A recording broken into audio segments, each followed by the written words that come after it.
golden retriever protecting me. Yeah, you're gonna be nice and safe while we go explore a haunted castle.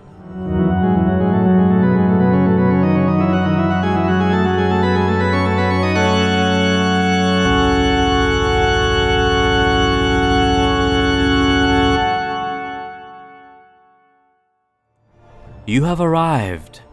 You have been invited as a guest to dine with the Lord of the Land, Strahd von Zarovich.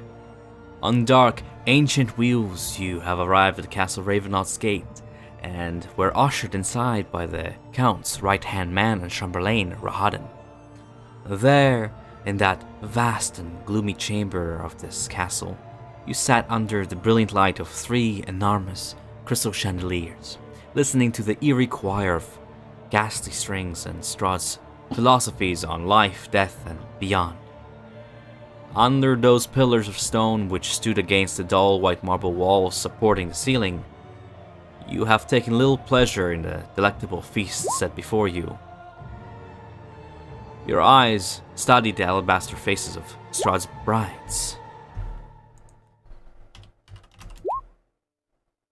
Anastasia, dressed in her funeral blacks, her face half hidden behind a shaded veil and her mocking, mirthful smile bearing one elongated fang at you, and Ludmilla, returning your gaze with her vividly purple eyes, her long blackened nails grasping her cup like a raven's talon.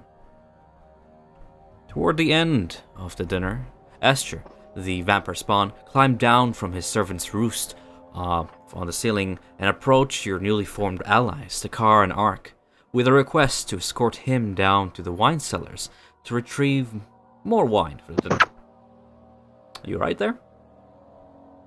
Oh, sorry. Toby's rubbing up against my face. Well, with your friends gone and D'Artagnan immersed in conversation with Strahd and his brides, you were left alone to contemplate alone, and that was the last time you saw your companions in the flesh. For in that contemplation, your eyes drew heavy. The drone of conversation echoed off into the distance as you slowly began to sleep out of consciousness. You dreamt a dream most peculiar through your own eyes, but your body and its control was not your own. In this lucid dream, you witnessed a vision in fast succession. Steps descending into darkness, a corridor ascending upwards several hundreds of feet, a trapdoor in the ceiling, a grand library complete with velvet couches and a vast collection of books and tomes, a hearth above which you see a gold-framed portrait of Irina from a time bygone. In this vision, you see a bedchamber illuminated by long, white candles which give the delicate satin of the bed curtains a shimmering flow to them. You hear D'Artagnan's voice, "You okay, Sparrow?" To which you reply, "Never better," in a voice not your own. You witness a hallway illuminated by lightning strikes, the faces of von Zarovich's ancestors cast into stone, their visage frozen in eternal terror with each lightning strike.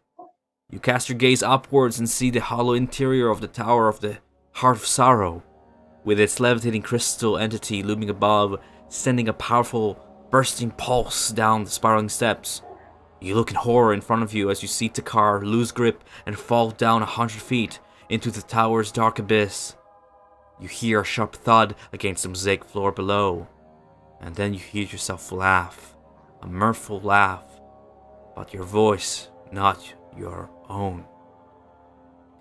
This nightmarish vision sends you spiraling down the infinite flights of stairs that writhe through Ravenloft like a never-ending maze before you open your eyes and regain control of both body and mind.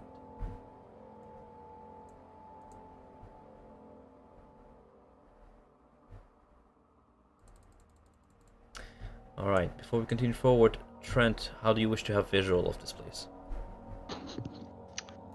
I don't know, dude. I guess. Party token? Yeah, that'd If be I- easiest, I guess. If I do this, will that, or you know what we're gonna do? I'm gonna do it even better. I'm gonna give you control of Sparrow Not in body, but in vision. That sounds fine. That way, that way, know what I can do. you can follow Sparrow through his own eyes. That's even better. Let me know if this works. Trent, save. Can you see him now? I can see his dot. I just can't see the map. As in, Yeah. like, it doesn't light up the map. Interesting. Why? Do you have Now vision? it doesn't. Yeah. I think it's actually just these things that are lit up right now. Well, Sparrow himself doesn't have much vision. Oh yeah, true. So Yeah, I'm if human. you see a table before you, Yeah, okay. We're good. then that's really all he sees in this darkened hall as we proceed onwards with our tale. The end music is going to load up some more spooky vibes. My immersion. I just realized this is Curse of Strahd, and I feel like playing by yourself is the most scariest thing possible. Oh, Welcome to why I'm here. uh-huh. Right. You, Sparrow, almost said Strahd there. You, Strahd. You, Sparrow, are seated... Spoilers! Yes, are seated at the long dinner table back in the dining hall. The table has been cleared, and a white cloth rests motionless and spotless upon it now, atop which burn 2 lone candles, with a single platter of fine china topped with a silver cloche. You know, those domed fancy restaurant things that they dome plates with. The room is empty and silent, save for the occasional breath-like groan that seems to emanate from nowhere in particular, as if the castle itself heaves and sighs in perpetual despair. In the distance, you hear thunder rumble. Your friends are nowhere to be seen, and you can't help but feel you are being watched. How do you proceed?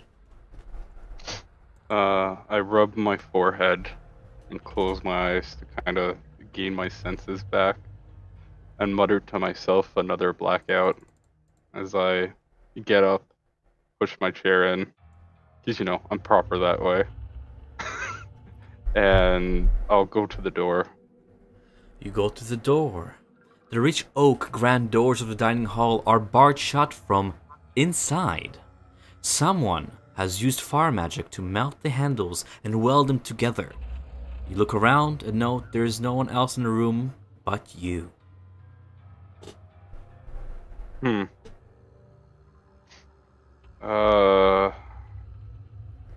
I go to the organ. You go to Is the there organ. anything? Yeah. What do you remember from the organ? Strahd plays it all the time. Right. It seems to be an eerie organ kind of deal. It indeed is an eerie organ. Go ahead and roll me a perception check, since you are inspecting it. Either perception or investigation, I suppose, is more appropriate. Okay. Shoot. Yeah, I should have opened up my character sheet. Sorry. Step Forgive 1. me. And Trent, you have visual of all this, yeah? Yeah. Okay, awesome.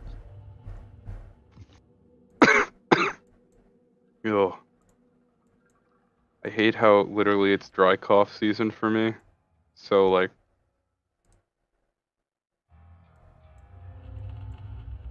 Actually, I shouldn't have phrased it that way now that I think about it.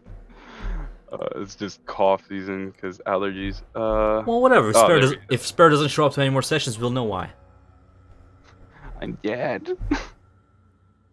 Alright, you said perception or... Or investigation, depending what you are doing with this organ. What exactly you... Like, you just looking at it, or are you like playing around with it?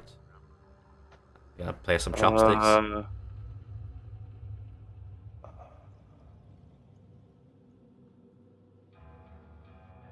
I'll do investigation. For sure. Because I'm kind of like trying to figure out what the hell's going on and why I burned.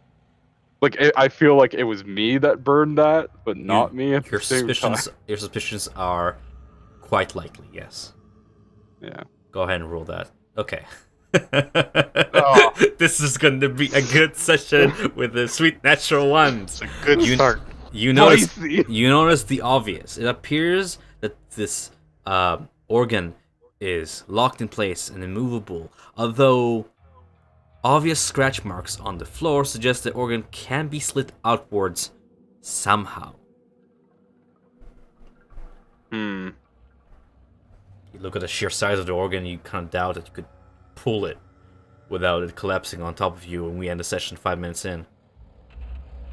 Can I remember what Strahd was playing? Oh wait, no, it wouldn't be that because it would have moved if he was playing it. Correct. Fuck. Recollecting back, you remember that every organ piece has several pedals to add effect to its sound. You remember the long, resounding notes delayed by pressing one pedal, the reverberating effect of another pedal, and the muted notes of yet a third. Looking down, you notice there are 5 pedals. So, Oh, so he has 2 more? yes. Okay, I'm gonna see if like a pedal combination opens it up. Pushing various keys and pedals, you uncover that one pedal indeed, when depressed, causes the organ to slide outwards about 2 feet with a little tss, allowing access to a secret door pathway in the back wall that swings open. Do you wish to proceed forward or do you wish to inspect the room? I'm gonna expect the rest of the room just to see if I missed anything like on the table. On the table, you see, as I mentioned, the covered cloche, as well as the 2 candles, and well, I suppose a cloth as well. If you want to play Ghost and put it on, you can go ooh, ooh around the castle. I'm going through this. I'm like, what would Urlik do? Like, what would my character in my other campaign do? I was like, I take the cloth and I put it on me. Anyway, yes. Can I check the silver thing on the center here? You lift the cloche. Lifting the polished silver cloche, you find a bottle. I will give you a little handout for this suspicious-looking bottle. Oh, skull and crossbones. I don't even need to know that that's bad juju. The glass bottle features a refined skull atop, indeed, crossbones, and a red wax seal featuring the symbol of rat kind. The vile liquid within is sickly deep green and reeks of sulfur, and what you, Sparrow, indeed to recognize as demon ichor, since you know that smell well from all the way back in, I don't know, Bone Grinder. The label is secured to the bottle, and has writing in that claw-scratching language of Ratkin, save, which you don't recognize, save for the name G, the Tick, which is the maker of this potion. So the creepy guy that gave Sir D'Artagnan the scent of sun. Indeed, remember, it is indeed Granouille de Tick. I take the bottle? You take the bottle. I will add that to my inventory. Sure, it is a consumable and a rare potion, and that is all I'm going to tell you before you find out more about it. I'll just put it under suspicious potion. Alright, and I think that's about it. Like, can I check the rafters, like, above me, just to make sure? Checking the rafters above you, you see nobody up there on the dome ceiling. Not so much rafters, more like a domed stone ceiling. Looking around you see nothing more than just halls and like the walls lined with mirrors to either side. Either wall of this room is lined with arched standing mirrors. Their clouded surface reflects the room floor to ceiling, back and forth, infinitely. 2 larger sets of mirrors lean against the western wall, flanking Strahd's grand organ. Looking at your own reflection as you inspect the room, you note it is not your own. Instead, you're looking at Crow Carnes, dressed in his suit and top hat, grinning at you.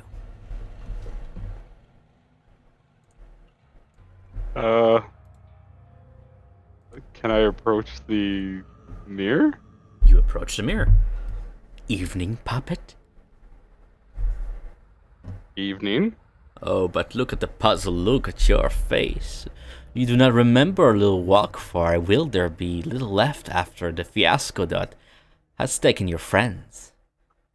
It was quite embarrassing to witness, frankly. But don't be afraid, Sparrow. You and I are together now. Try and find comfort and strength in the fact and thank my action. You may yet succeed where your friends failed. There is a purpose to all this. Trust in me, for I am your final effort to put things right.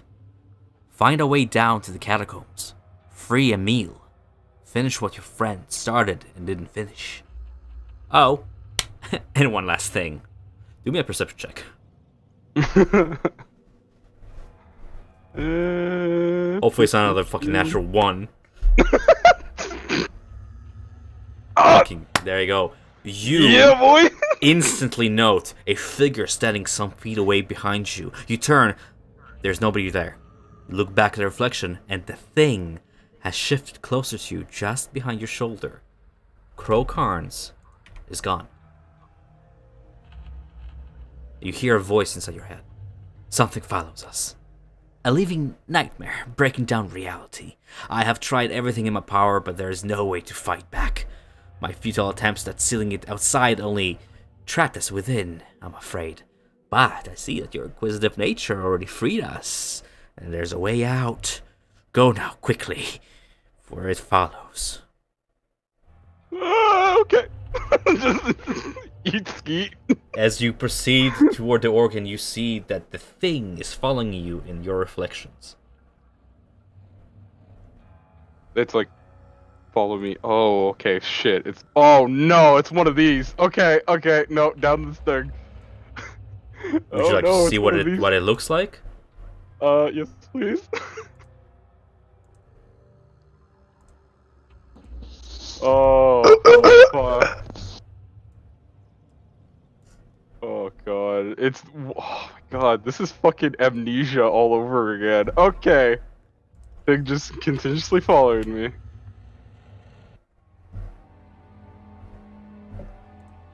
Now, Trent, do you have control of the thing? I can't see where it is. Ah, that is because the thing doesn't have vision, but... Oh, hold on. Hold on. That is quite fixable, my friend. Well, he does that. Yeah, I see it. How do you proceed? He just turns up and down. It's even more creepier. Just fucking... I'm just going down and like I'm trying to make light of the situation, and I'm like, hasn't this thing heard that three's a fucking crowd?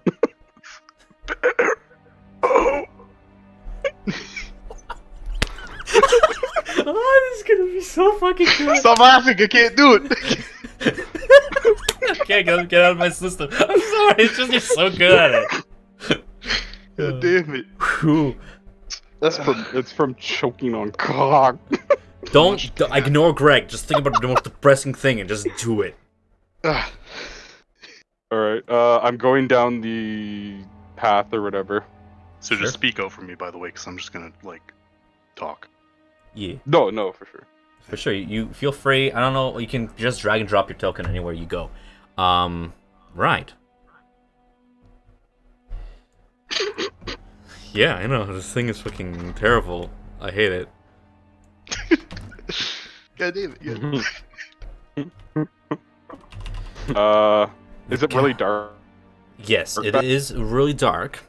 Let me explain. The castle courtyard is visible through arrow slits in the northwest wall. You see slight moonlight trickling in. Leaning against these walls all throughout are mirrors of various sizes, some as tall as a human, others small enough to fit in a backpack. All 17 frame mirrors used to hang on various walls. I'm just seeing Trent in the background. On various walls of this castle. I could use the mouse. Or if I could use something to fast yes, this. hold on. You want to use the arrow keys or the mouse? I was using the arrow keys. I wanted to, you know how Here. holding E and then scrolling changes this? You know what I mean? Just use I your was mouse. trying to see if holding E and using the arrow keys would rotate you. Just use your mouse. You have free rotation everywhere you go. Right, so all 17 frame mirrors in this room used to hang at various walls of the castle, but were taken down to be stored here. Lying at your feet upon its side on the cold stone floor is a torch made from dragon horn and peaked with an iron framework. The torch is unlit yet and lies abandoned. I'll pick it up and light it. You pick it up and light it. I don't know why I cannot open the fucking handout for it. Please, there you go. You light the torch. Ooh. The torch bursts and burns with a ghostly blue flame that gives off no heat, shedding light throughout. I'm gonna give you a token for that very torch now. And it is...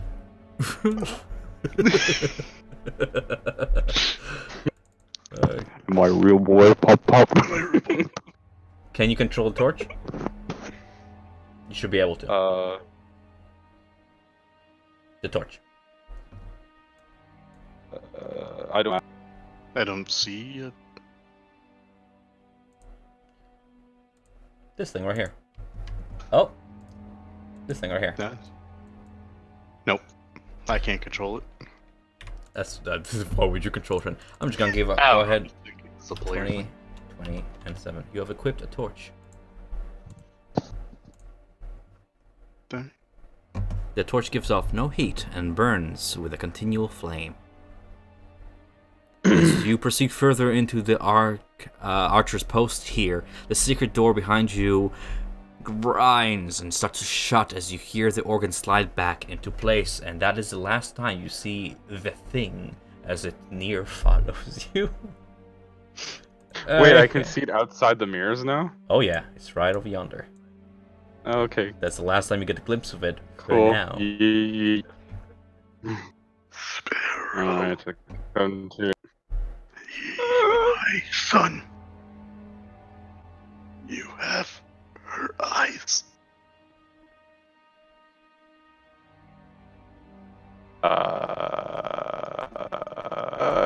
Okay. Brother, it's cold here. Oh my fucking god. Oh. It's great because No, he will be improvising everything. I did not experience any of this. This is so great. You proceed onwards down a wide corridor Oh that my enters a God. T bisection. To your right, a high dome ceiling caps a 30-foot wide octagonal room, which, upon which four frescoes faded with age adorn the ceiling, but their images are impossible to make. Tall, thin arrow slits look over into the courtyard, but are too small for you to escape the castle. The only way out is forward. To your left, a long, narrow corridor runs eastward. Cobwebs fill this hall, obstructing sight beyond, or so you wish, but you see the silhouette of the thing approaching closer. Am I hearing what he's saying, by the way? Oh yeah. Arrow. Fear. No.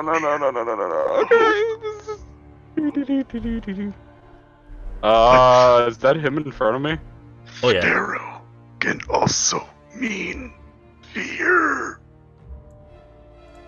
The fear of man.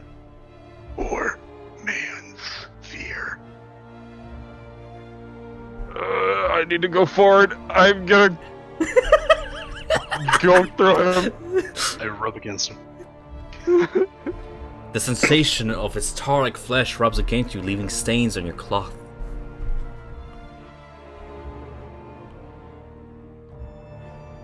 Please.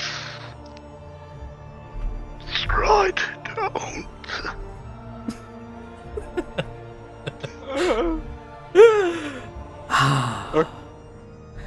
You proceed onwards. The long, hollow sigh of wind breathes a semblance of life into this otherwise featureless staircase. The way up is obscured by this writhing, tar-like mass that has been taken root from the ceiling to the floor. Your only way forward is the spiral steps descending down several feet into the dark bowels of the castle. I'm gonna go downstairs. Glorious. You are over yonder, my friend.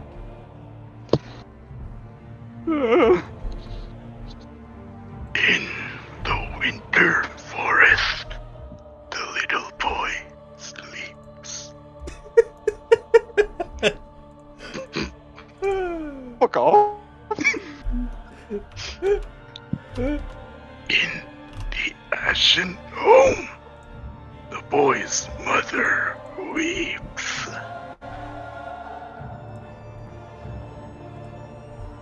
I need to wait for this to load before I move forward. This one.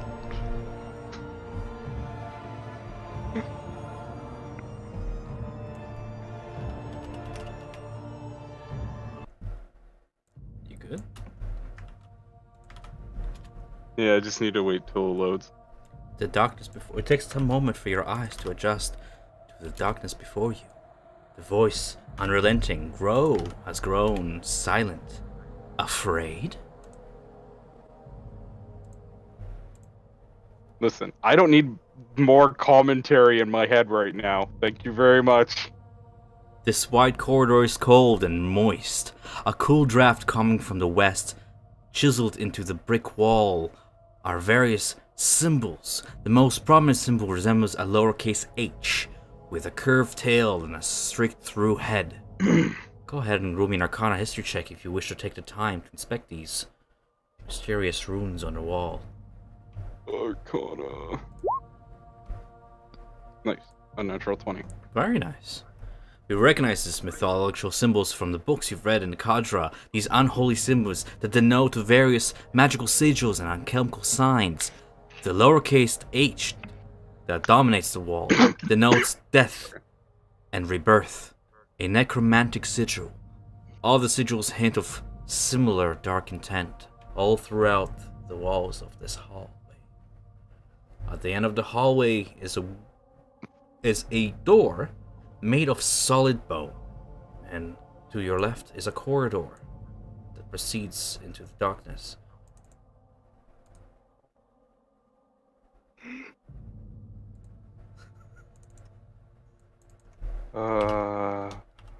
Solid bone. The depths of hell is where their souls meet.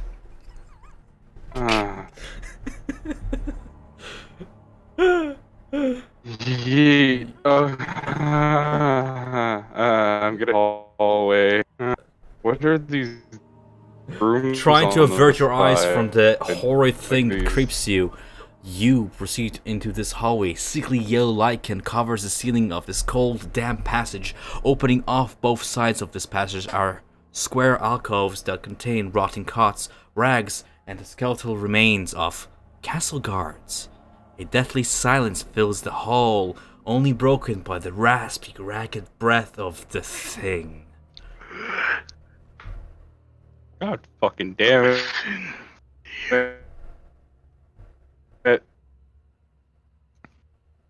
Yeah? I reach out to touch him. No, yeet. Yeet. Yeet. No, not. Is there something at the end of the hallway?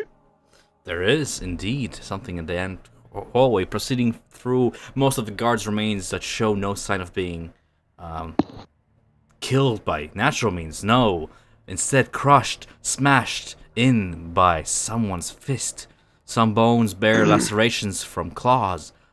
One soldier's neck has been twisted around 180, shattering the vertebrae. You smell foul stench beyond the physical and shifting cold magic working its way through this hall. These 400-year-old bones are magically preserved, denying the spirits a proper rest. Indeed, at the end of the hall, something moves at the corner of your vision. Lying against the wall, clad in rusted chain, mail, and leather scraps, is the upper torso and head of a long-dead guard. Its lower jaw is unhinged and slacks down askew, and its iron helm seems embedded into the scalp, smashed from above. Though it seems dead, you swore you just saw it move a moment ago. Please, it hurts. Just end it. Okay. I'm just gonna leave all the bodies untouched and satisfied with my search. I'll be like, okay, I'm gonna leave now. Please, spare Sparrow. Oh, fucking Christ. God, don't. What? Hornguard don't? God damn it. Just ignore him, just keep going. All caps. As you pass by the thing, you see it approach the skeletal remains of the soldier in the back. With a bone rattle, the skeleton skull slowly swivels to face the thing, and with its empty sockets, you see it attempt to speak, but no sound comes from its throat save for the clacking of bone on bone. Though it has no facial features to betray emotion, it puts one skeletal hand up as if to shield itself against the killing blow. As the thing smashes it apart, you hear the squelch of the tar-like substance consume the bone and form some sort of spore mass at the end of the hull. Oh my god. Is it like just there? For now. Fuck. I'm just gonna go to the bone door. I'm not gonna mess with that. I know better. This is The bone door won't open.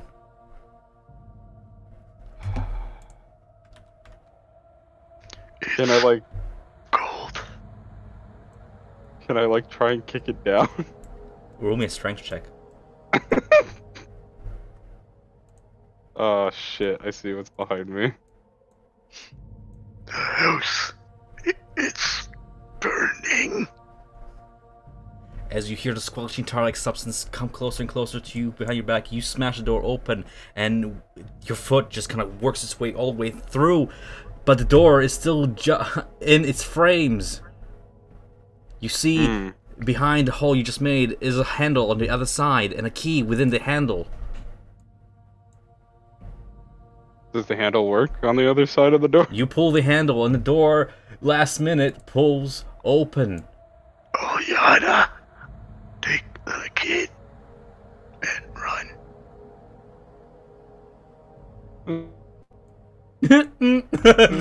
Just cutting off. I close the door behind. Where am I? What the fuck? I will tell you in great. just a moment. I'm just gonna help my sister real quick. Hold on. No worries.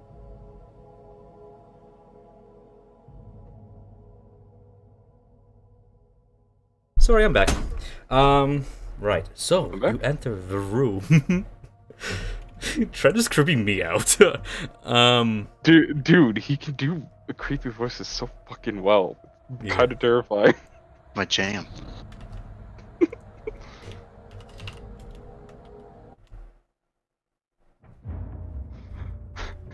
Once. Be honest.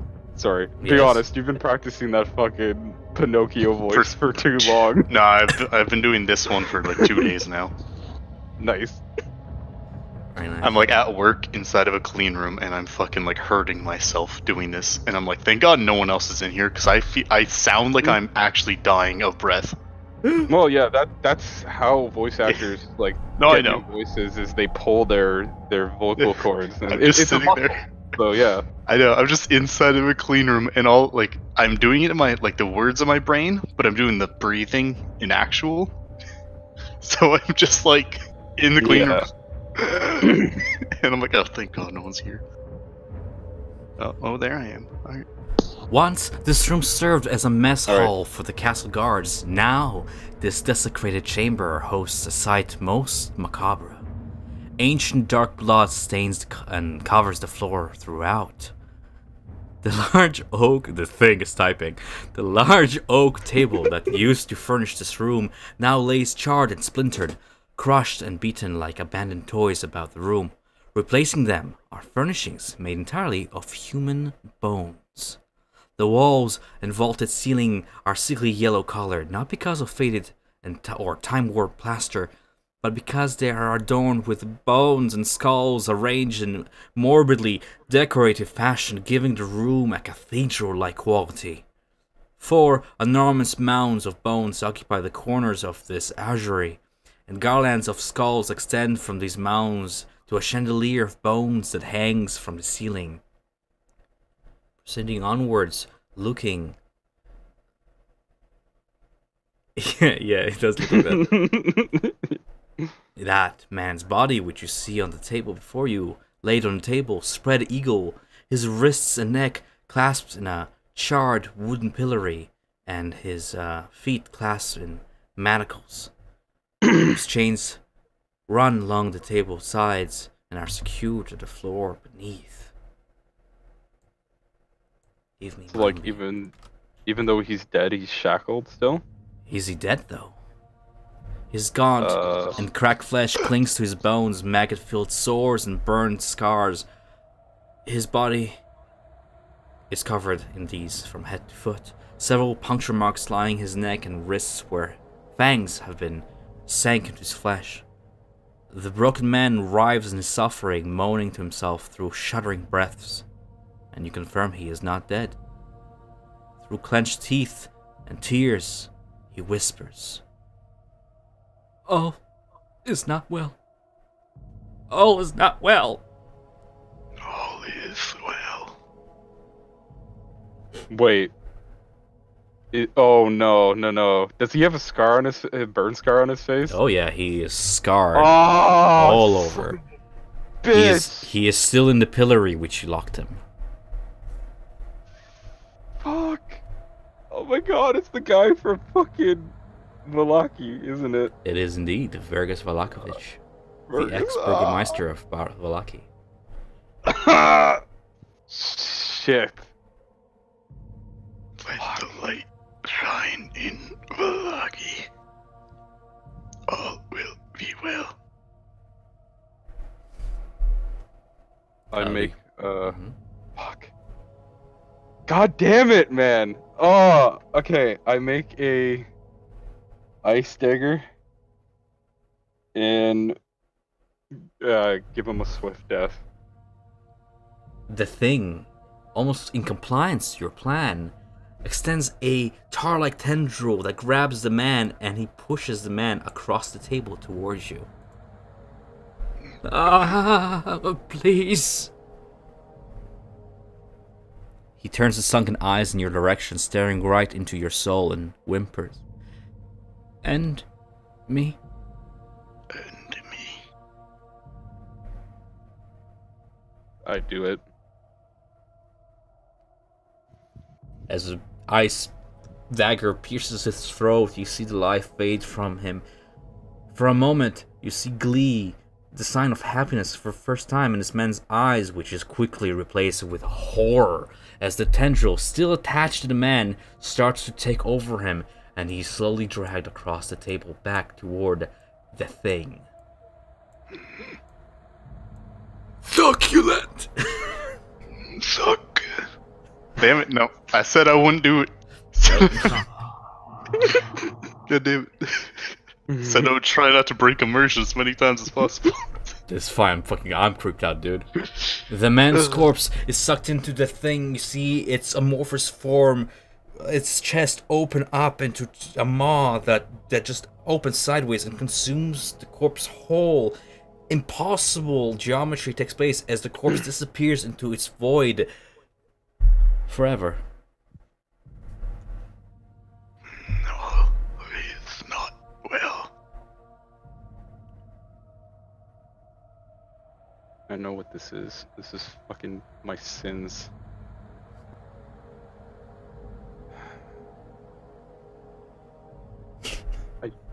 I doomed him to that. You have. You hear a voice from the corner of the room.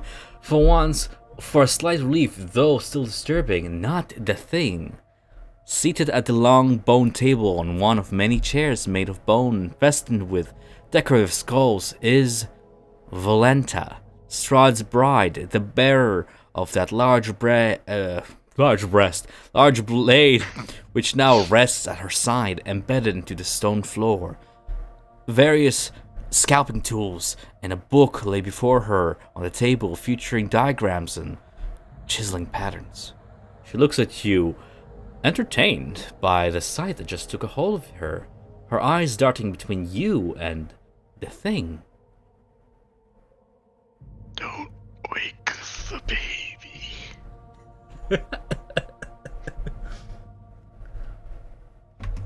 What is all this? This? Oh, well, this is my craft. Do you like it? Oh, mistake. Out of character, is this the one I burned? Who? Like, really badly? Out of the 3 brides, you were saying? I don't remember which burn one one? you burned. Yeah, because Yes, at the time... yes, it is. It is indeed her. Oh my and in fact, you God, still okay. see the handprint on where your hand landed on her shoulder, singeing her. Though she bears no anger towards you. If anything, she's quite entertained, almost as if you're getting what you deserve now. Have you finally decided not to linger at my doorstep and come to delight in my work? Please, don't be shy. I won't bite. I promise. At least not I.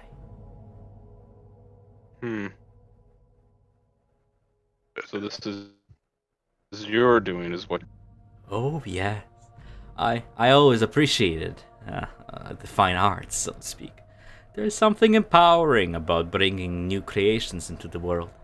It has taken me many years to perfect the craft, but years I have plenty. This thing is my pet, my creation, my magnum opus. I'm a mistake. Out of character, can I deduce that it's like an amalgamation of souls or something? You can surely guess that. Yeah. It is quite impossible for you to know what the fuck this thing is. Yeah, because I figured but from what I've heard it say and shit, like it's just I'm getting a feeling it's like a mass of souls, like Legion kind of deal.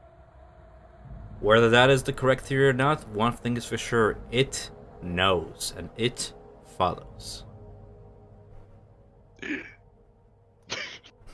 Okay.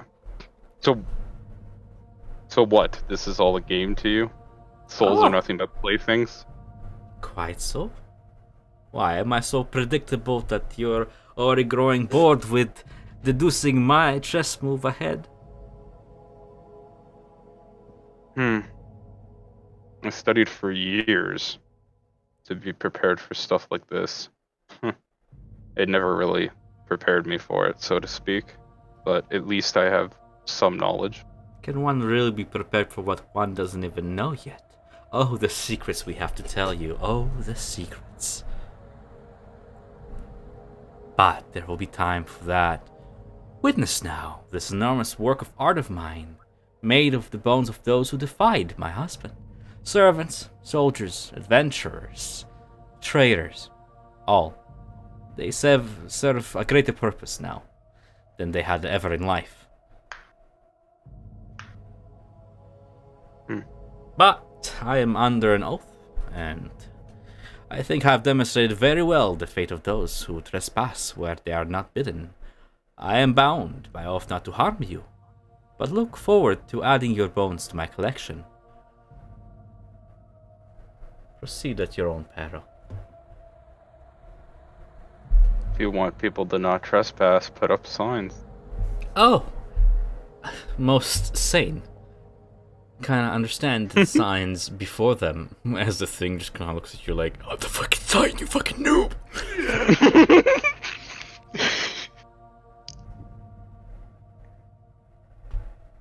I suppose we could put Oh, no entry. Oh, doom approaches signs throughout the yards, but I think this is much more effective as a deterrent. And if not a deterrent, more for my collection. Or better, yeah, you can put up abandon all hope, ye who enter here. And I kind of like, can I try the door to see if it opens? She does nothing to stop you from opening the door. Before you is a misty hall that stretches onwards for several feet. This fog-filled hall stands in deadly silence. Looking down, you can see your feet in the fog. A chilling cold radiates from the eastern side of the room. Past the 1-inch thick portcullis bars is, in the distance, Ravenloft's wine cellar. You can see from here the source of the chilling cold. Deadly brown mold grows in patches against the walls, absorbing all sources of heat and dimming all sources of light. Your breath fogs in front of you as you fight the shivers. I gave myself resistance to cold for an hour. Yes, you take no damage. While Or- the temperature is quite frigid, you shiver more so from the thing breathing down your neck than from the cold.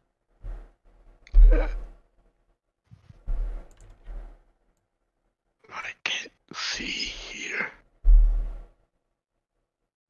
Sorry, I have to use 1 sorcery point to gain that effect, so I'm taking it off. Take your time. Just your spook.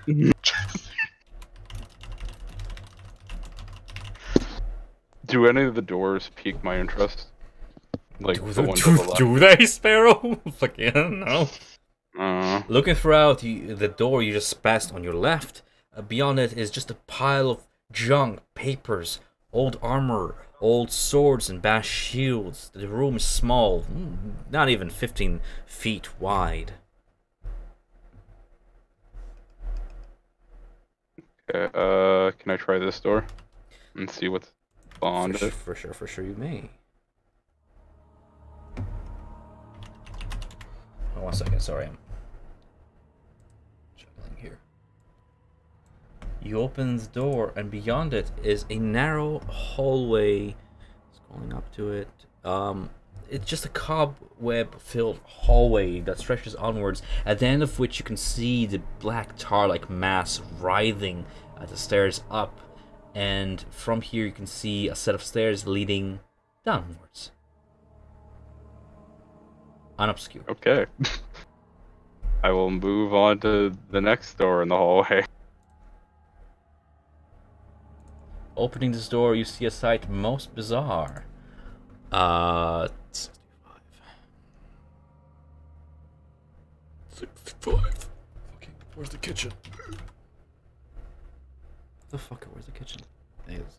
A horrible odor of decay steams from beneath the door as you open and enter the room. Suddenly you hear the sound of glass bottles breaking and something lets out a horrible gurgle. Peering into the room, peering into the room, you spot Cyrus Bellevue, the mongrel folk who took your horses when you first arrived, atop the shoulders of a human zombie with a heavy club in one hand and the Kingslayer in the other. As he's beating the zombie with desperate strikes, the huge bubbling pot in the center of the room rocks back and forth in its blazing fire pit, its green muddy contents churning as 2 more zombies slowly struggle to get out of the boiling broth. As you rule initiative.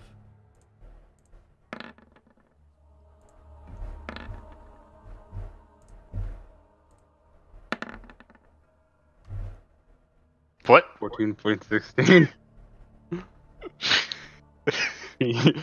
I am beyond your understanding, Yeah. mortal. No, yeah.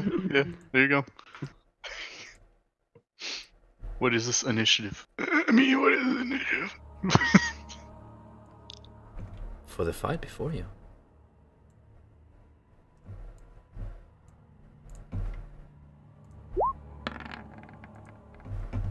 Okay. Turn order. Start.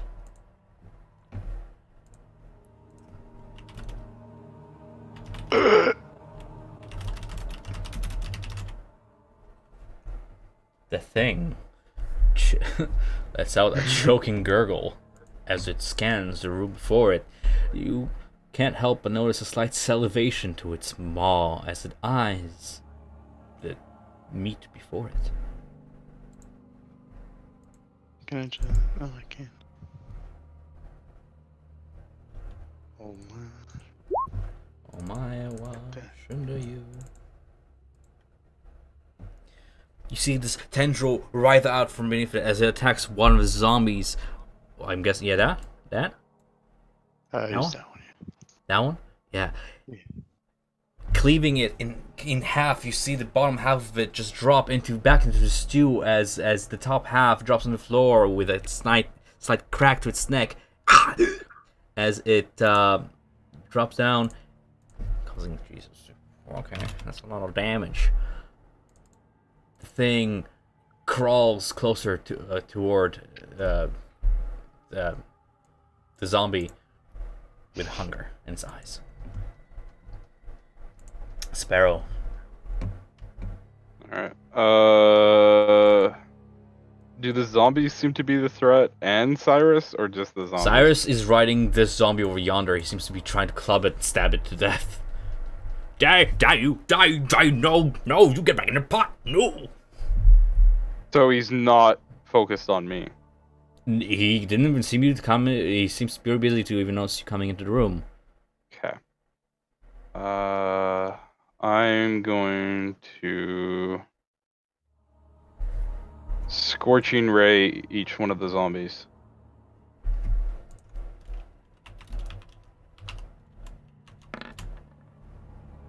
Rolled hit. Oh, I just realized that 16 was not your damage. No, I know. Okay, but I mean, cool. we'll just go with the base damage because it's already. No. Okay, so that. on the first zombie it's 19 to hit. On the second zombie it's 23 to Hits hit, both. and on the third zombie it's 10. But it hits all. Oh, because they're zombies. Okay.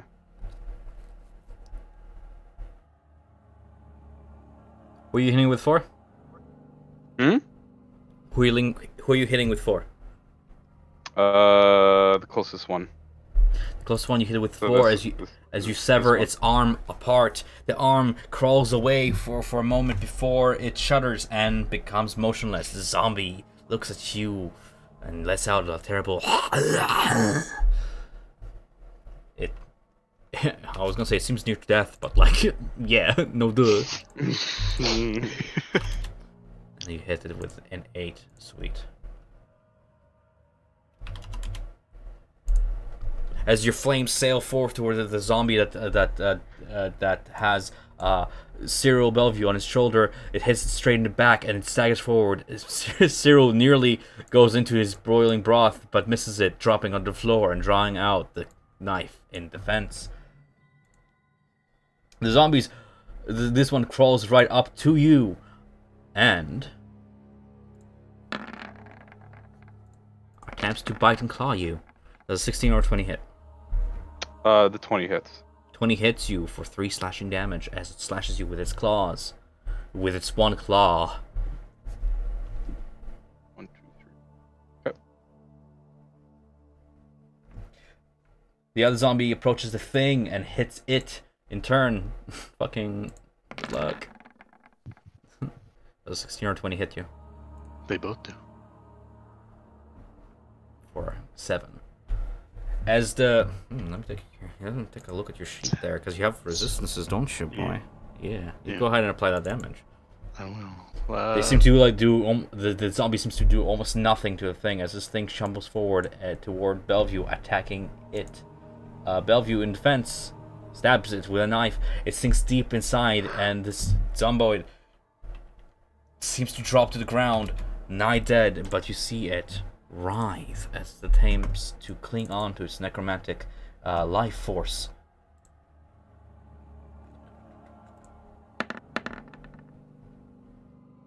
Failing and dying. Limp. Cyrus Bellevue lifts the corpse up and just tosses him back into the pot. Thing.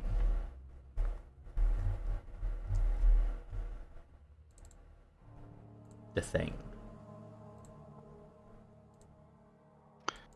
Um.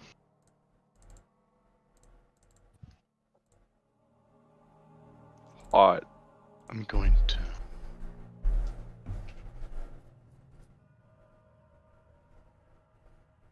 I can't go to a spell sheet, by the way, or anything. But I mean, That's fine. Just tell me what you're doing. Just act it out, and I'll do it. yeah. I'm gonna open up my chest and do something like Hunger of Hadar. Do you know what Hunger for Dar is? I was just reading it, and I'm gonna do that. As the thing opens up its chest and as it parts in two, bisecting itself with a horrible, you see a gateway to a dark dimension beyond the stars, a region infested with unknown horrors. A gateway to the ethereal realm itself opened up from within. The sphere of blackness and bitter cold absorbs both zombies. And they go into this void filled with a cacophony of soft whispers and slurping noises that can be heard 30 feet away. No light, not even your torch's light, hits when you hover over this sphere of absolute darkness that illuminates none. The creatures inside writhe in pain as they take 2d6 cold damage. It's a witch spell with a dexterity fail. Okay. Check out these dexterity fucking rules. Are you ready for this? One of them gets absorbed inside and with a slipping sound gets sucked into the thing as it closes its maw and lets out a terrible sound.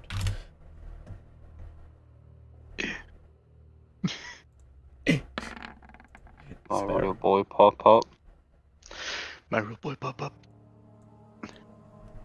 I'm going to firebolt the last zombie. We'll get Greg to take 3 cold damage. I'm resistant to cold. Yeah, just resistant, not immune, which means you take 3 instead of 6. Straight damage. Moving on. Hits. Go ahead and roll that damage with a spark as you try to ignite the zombie from within.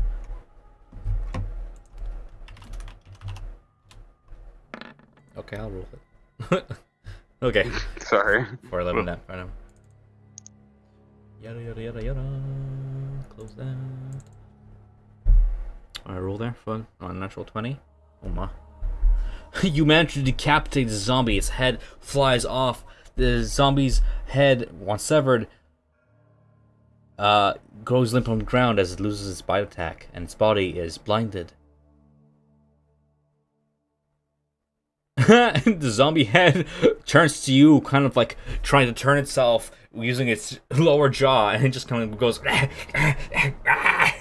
still looking at you as the decapitated body charges you. These things are great. I love them. Blinding, shuffling forward past the thing. It attempts a claw attack with disadvantage. Does a 14 hit you? No. It goes past you, bashing itself against the wall and falling to the ground. Like its head is somewhere over here, but whatever. Bellevue goes to the head and picks it up by the hair, and the zombie head just goes and before he tosses it back into the pot. The thing.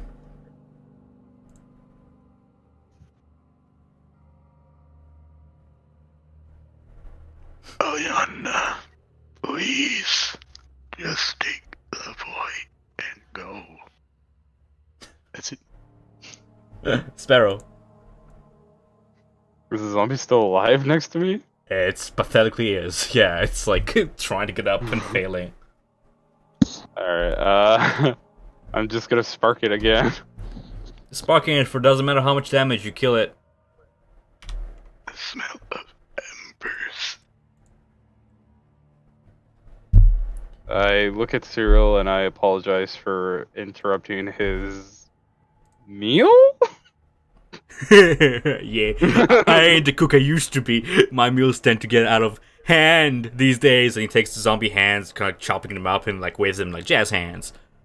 Oh, hello, friend. You going to stew too? You going to stew now? Yes.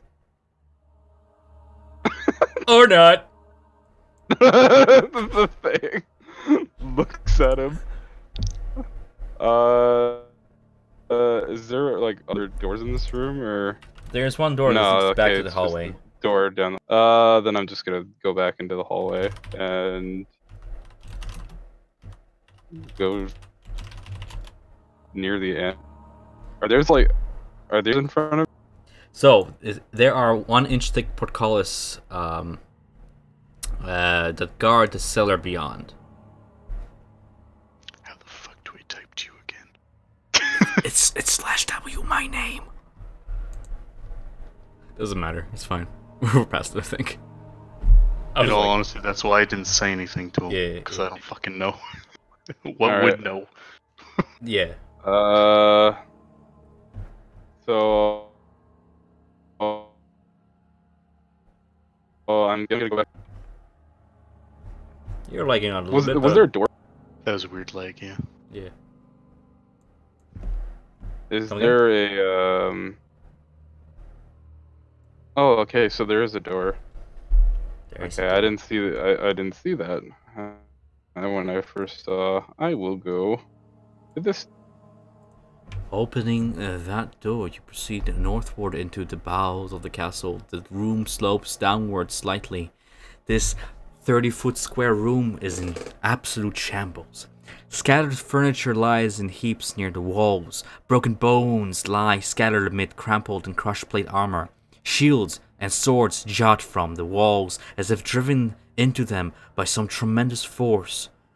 You hear ethereal screams come from the thing behind you, heard at the edge of your senses. You hear the resonant whispers and screams and struggles of several Castle King guards as they retreat to this very room years ago, only to meet a swift and bitter end by the hand of some enraged beast in a brutal show of violence. No!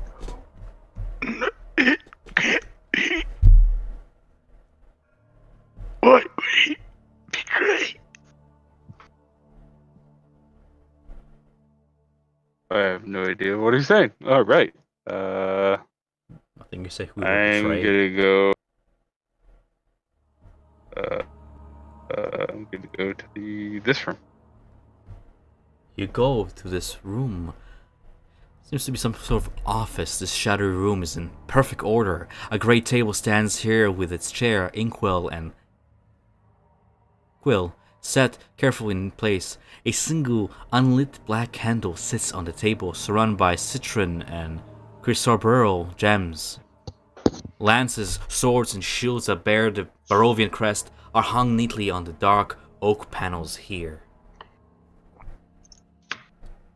Can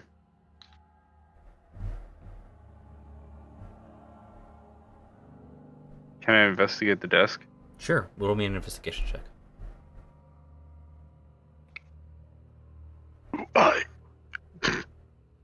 I'm awesome at investigating. You investigate.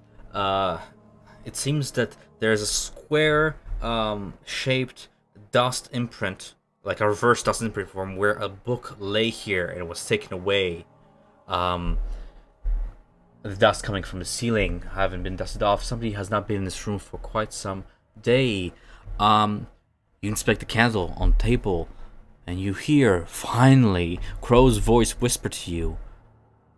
A bond was made here, similar to ours. Note the blue hue of the wick. It is ethereal flame summoned forth from the ghastly shape of the abyss. It seems you are not the only half-shade anymore.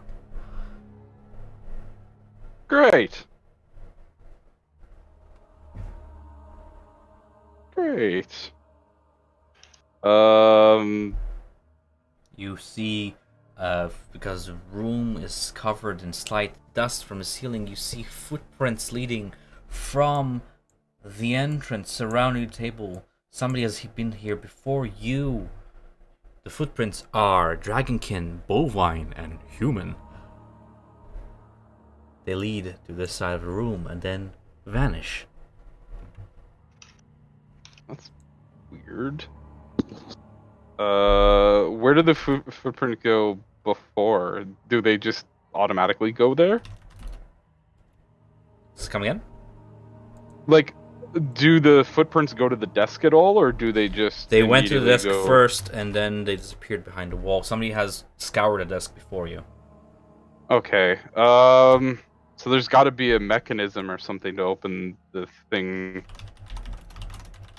So with that knowledge, can I look for something specific?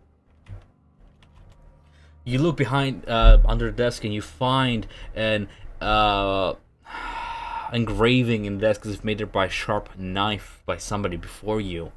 It is an engraving of the room, the desk in the center, with the words "secret" surrounding it as if walls.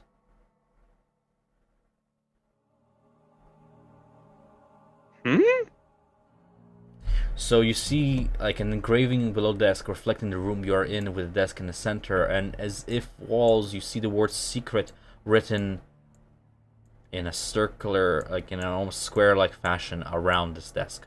Just secret, secret, secret, secret, secret, all throughout. So there's secrets on the walls. Okay, I'm going to look at the walls and like kind of go around and see. As you press your hand to the wall, as you work your fingers through it, your finger catches on a small indentation in the wall. It seems that some form of illusionary magic made it seem like a whole brick, but upon touching it, the brick has a handle within it. So it's a door? You grab the handle. You pull, and it slides to the side. Huh. Cool. Revealing a set of stairs going down and down below. Thanks, previous party members, for having footprints. Maybe they took the book. They go down there. But Hey, Kuro. I thought you were dead. Fuck it.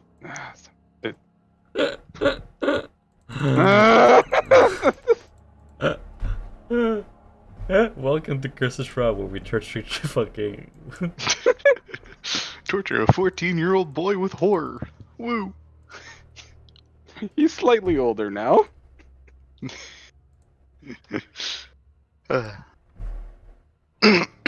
Sorry. Mm. Oh, I'm back. There you go. Sparrow, you are over here. Yep. I'm just waiting for the map to load. Oh yeah, it's a large map, I don't blame you. As you let your eyes adjust to the darkness, you look behind you and a thing is not following for now. A relief? No, for it is now in front of you somewhere. Ugh. It becomes like less scary. Now it's just like a fucking just get it, go away.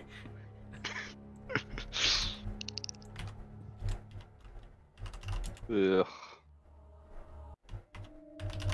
This is so fun. Oh, so fun.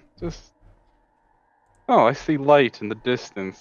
That's Light in the great. distance as you proceed down the staircase of ancient stone, worn smooth. Thick dust covers its steps and cobwebs choke the passage. A sickly mist fills the stairway ahead and seems to coalesce into amorphous forms in the dark. As you approach the door to the next chamber, you notice a bright, flame-like white glow coming from beneath the door. I open the door. You dare open the door. Mm-hmm.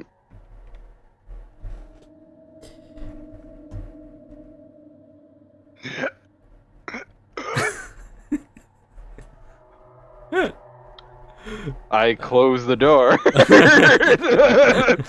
can't control that one. But the door doesn't budge. Did I deadass delete the entire fucking room here? Okay, maybe.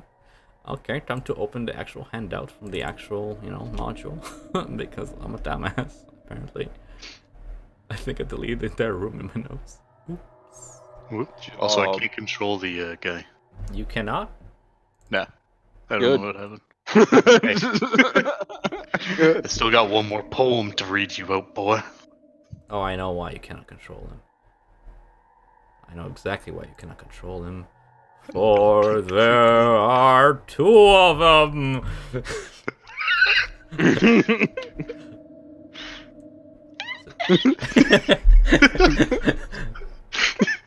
It's just Trent's voice like reverberating twice.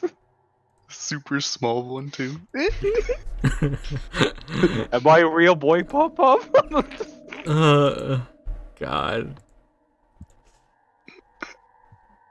Fire. It hurt so much. In the center of this chamber, indeed, is a fire, a brazier. This room, 30 feet across and wide, rising to 20 feet above you into a flat ceiling, presents a stone brazier that burns fiercely in the center of the room with this white flame that produces some blazing heat from within. The rim of the brazier is carved with 7 cup-shaped indentations spaced evenly around the circumference. Within each indentation are spherical stones, twice the diameter of a human eyeball and made of colored crystals. No 2 stones are the same color. Overhead, a wood-framed hourglass as tall and as wide as a dwarf hangs 10 feet above the brazier, suspended from the ceiling by thick iron chains. All the sand is stuck in the upper portion of the hourglass, seemingly unable to run down into the bottom. Written in glowing script on the base of the hourglass is a verse in common. No time. There is no time.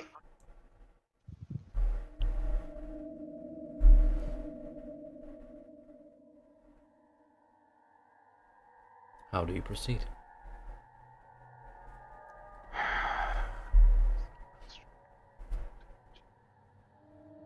The fire hurts.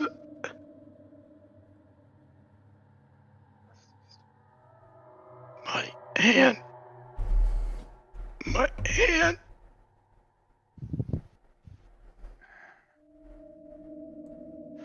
I gotta go with what Sparrow would do, and I'd probably take the red one.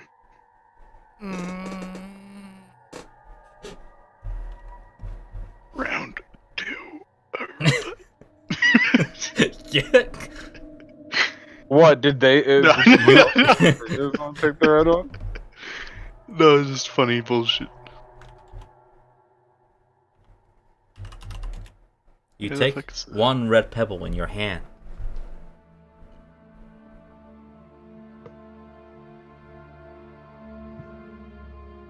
I want out.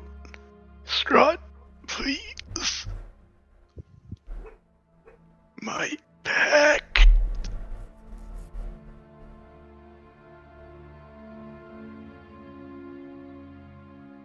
So do I throw it into the fire? That's your call. I mean, or throw me the handout again. I need to reevaluate my options.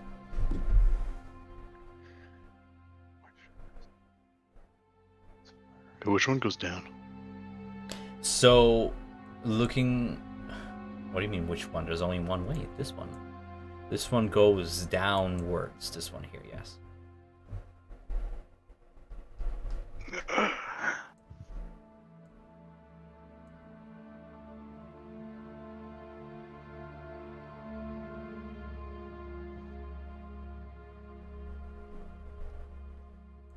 This brazier seems to be some okay. kind of device used by the court of Strahd for nefarious reasons.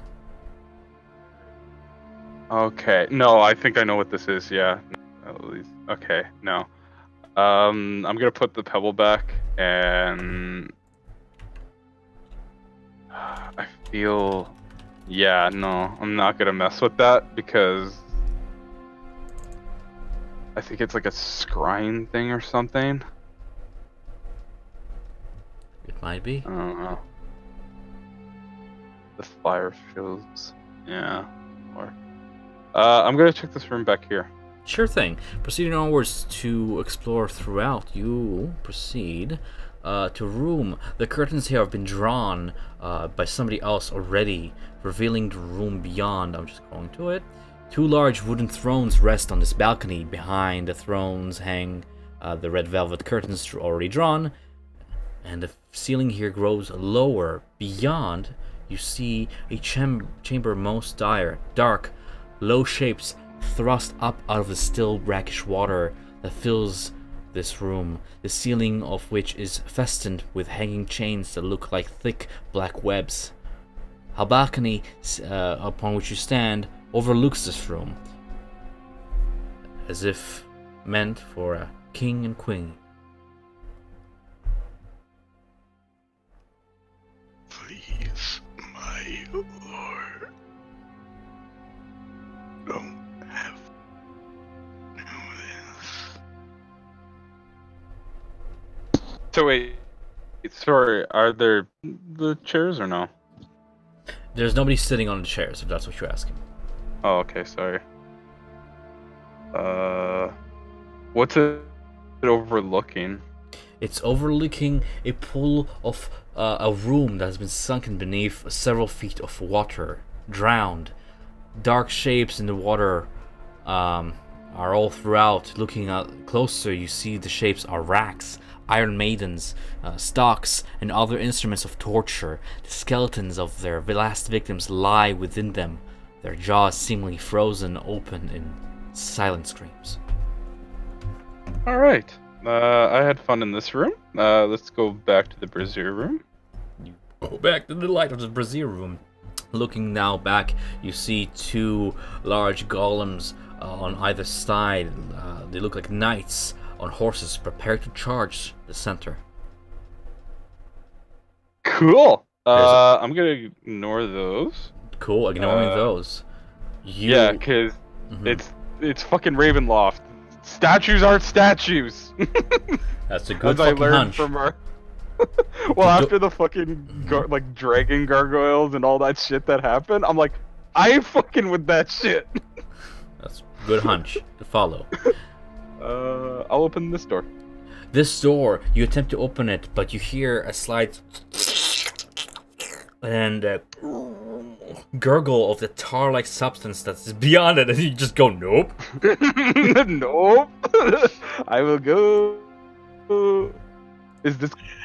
Descending downstairs, you see the thing. It looks up at you from the fog-shrouded hall below, seeming to point its finger toward down the hall, toward the east.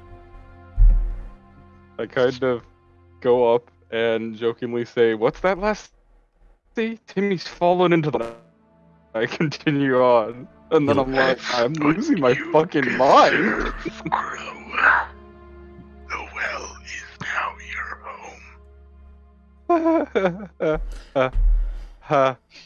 home. As you proceed Crow, down, you have a yeah. You have an admirer. Crow does not reply. You have an admirer. Yeah. You proceed between these masonry walls. There's little dust on the steps, but light fog that comes down hides this dust as you proceed onwards and onwards still down this corridor, torch in hand. Oh, okay. As you proceed down, life for us. I don't know what he's saying. He's kind of lagging out and scripting me out. Okay. I think that it's a hard enough life for us. Stop. As you proceed through this rough-hewn corridor, you suddenly feel the floor beneath you crumble away. Oh, this is appropriate for what I was just saying. As it crumbles. Wait, like, does it like start crumbling away, or like, do I have enough time to like make a reaction? I'll give it to you. Make me a dexterity. Myself. So I just hover. Well, you don't have enough. You have enough for a reaction. Dexterity? You cannot cast fly, but I'll give you a dexterity. You keep moving sideways for some reason. Just stay here. I can do. Oh, sorry. It's because of the leg. It's probably making me move. Yeah, maybe. I don't know. You know, I keep moving you back and keep moving away from your position. Can I cast Featherfall? Because Featherfall is quick. You may. Okay, I'll do Featherfall instead. You will still fall though. Yeah, but at least it will be at a slow, like, rate kind of deal. So casting Featherfall on yourself, you become light as air as you gently float down this otherwise trap. You slide down, and then through, like, your torch slides out of your hand for a moment as you lose grab of it, but as it splashes down, you note that it does not go out as it hits the water, and you with it. At the end of this trap, you find yourself in a cell.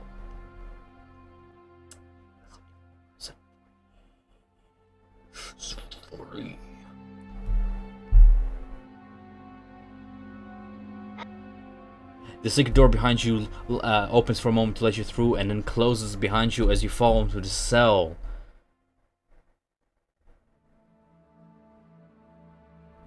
Before you is a set of portcullises. Clinging to the bars of this otherwise empty cell is the rotting corpse of a male half-elf dressed in leather armor. A half-elf? A half-elf, yes. Hmm.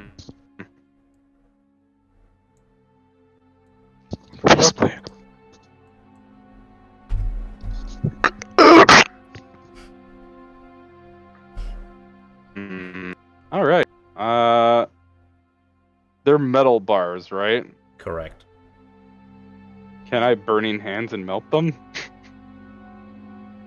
As you cast Burning Hands and you grab, go ahead and do me a very easy strength check as you try and bend them out of shape with the searing heat. Strength check. Hmm. Try as you might to Strength check. Strength, not Oh, save. strength? Check, yes. Oh, okay. Sorry. You saved it by fucking up. Yeah. It takes you some time as the bars groan and strain against your might, and eventually you manage to bend them out of shape. The sizzling metal sizzles in the cool water as you trudge. Go into the open corridor beyond. This room is submerged beneath 5 feet of water. You are up to your chin in water here. A mold-covered ceiling hangs 3 feet above you. The black water that fills this dungeon corridor is murky, and you cannot even make out your feet. The entrance of each cell here is blocked by iron bars lining both sides of the hall. One cell is dimly lit. Hold on, there's also something here that I should note. There is, it's in there. Nope, not here. Okay, cool. That's really tall water, right? So, like... It's up to your chin, yeah. You're practically on your tippy toes trying to keep your chin up. Alright, I'm gonna fly. And hover above it. For sure.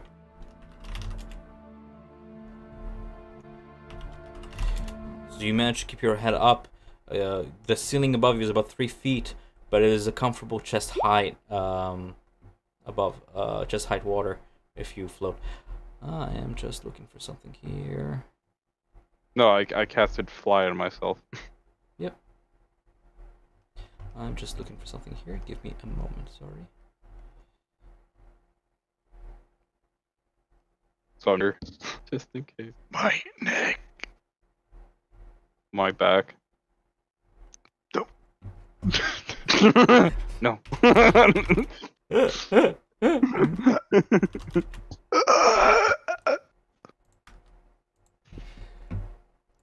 As I start levitating like a hanged man. Yes. Just behind you, Sparrow. My neck. My back. Stop. You know how much I want to fucking say it, but I'm not gonna. The corridor here is 40 feet long, branching off into 8 other cells, 4 along each wall. Light spills from this one. Well, I didn't. From the one to your left, approaching the iron doors at the end of this hall, there's a slight light spilling. At the end of this hallway, there's a hinged door made of thick, rusted iron bars, spaced 4 inches apart, with horizontal bars spaced 6 inches apart in a cross stitch of iron, closed off. Yeah. Fun.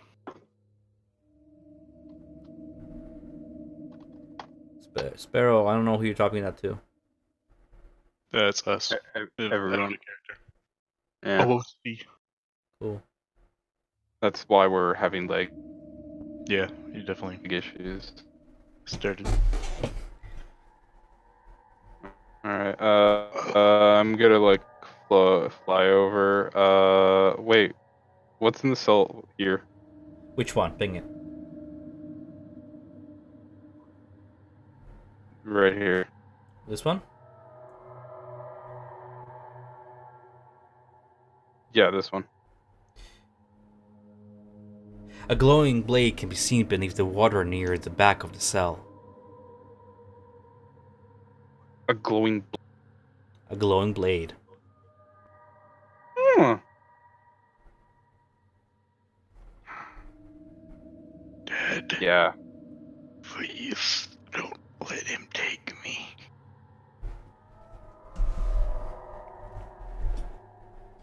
Can I do the same thing that I did with my cell and burning hands this cell open?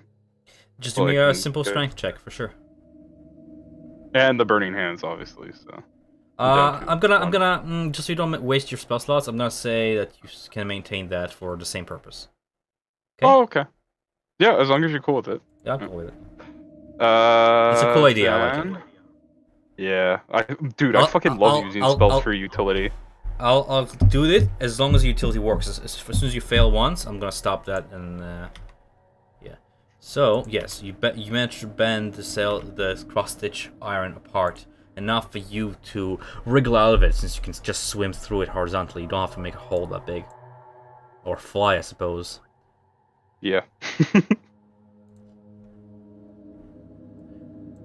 Diving deep beneath the water, your vision is blurred for a moment. Can I? Mm-hmm. Yeah.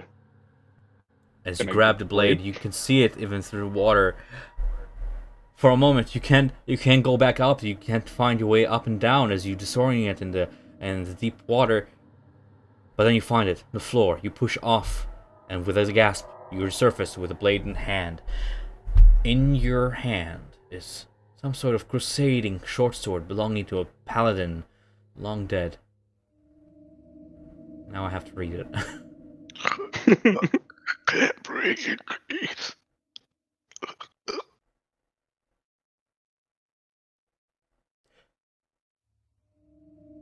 Interesting. I'm sorry, Trent. So this sword, along with your continual flame of the torch, this sword sheds a 15-foot radius of dim light, an additional one of like 30 bright and 15 whatever, bright light and dim light. This light cannot be extinguished. What is your alignment? No, that doesn't work for you. Oh, that's why you said sorry, motherfucker. The sword doesn't speak so much as you can feel what it is feeling. Absolute hatred for the thing behind you. Huh. Well, I suppose the feeling's mutual. Go ahead and read it if you want, but don't meta it, because you cannot attune to it. But there you go.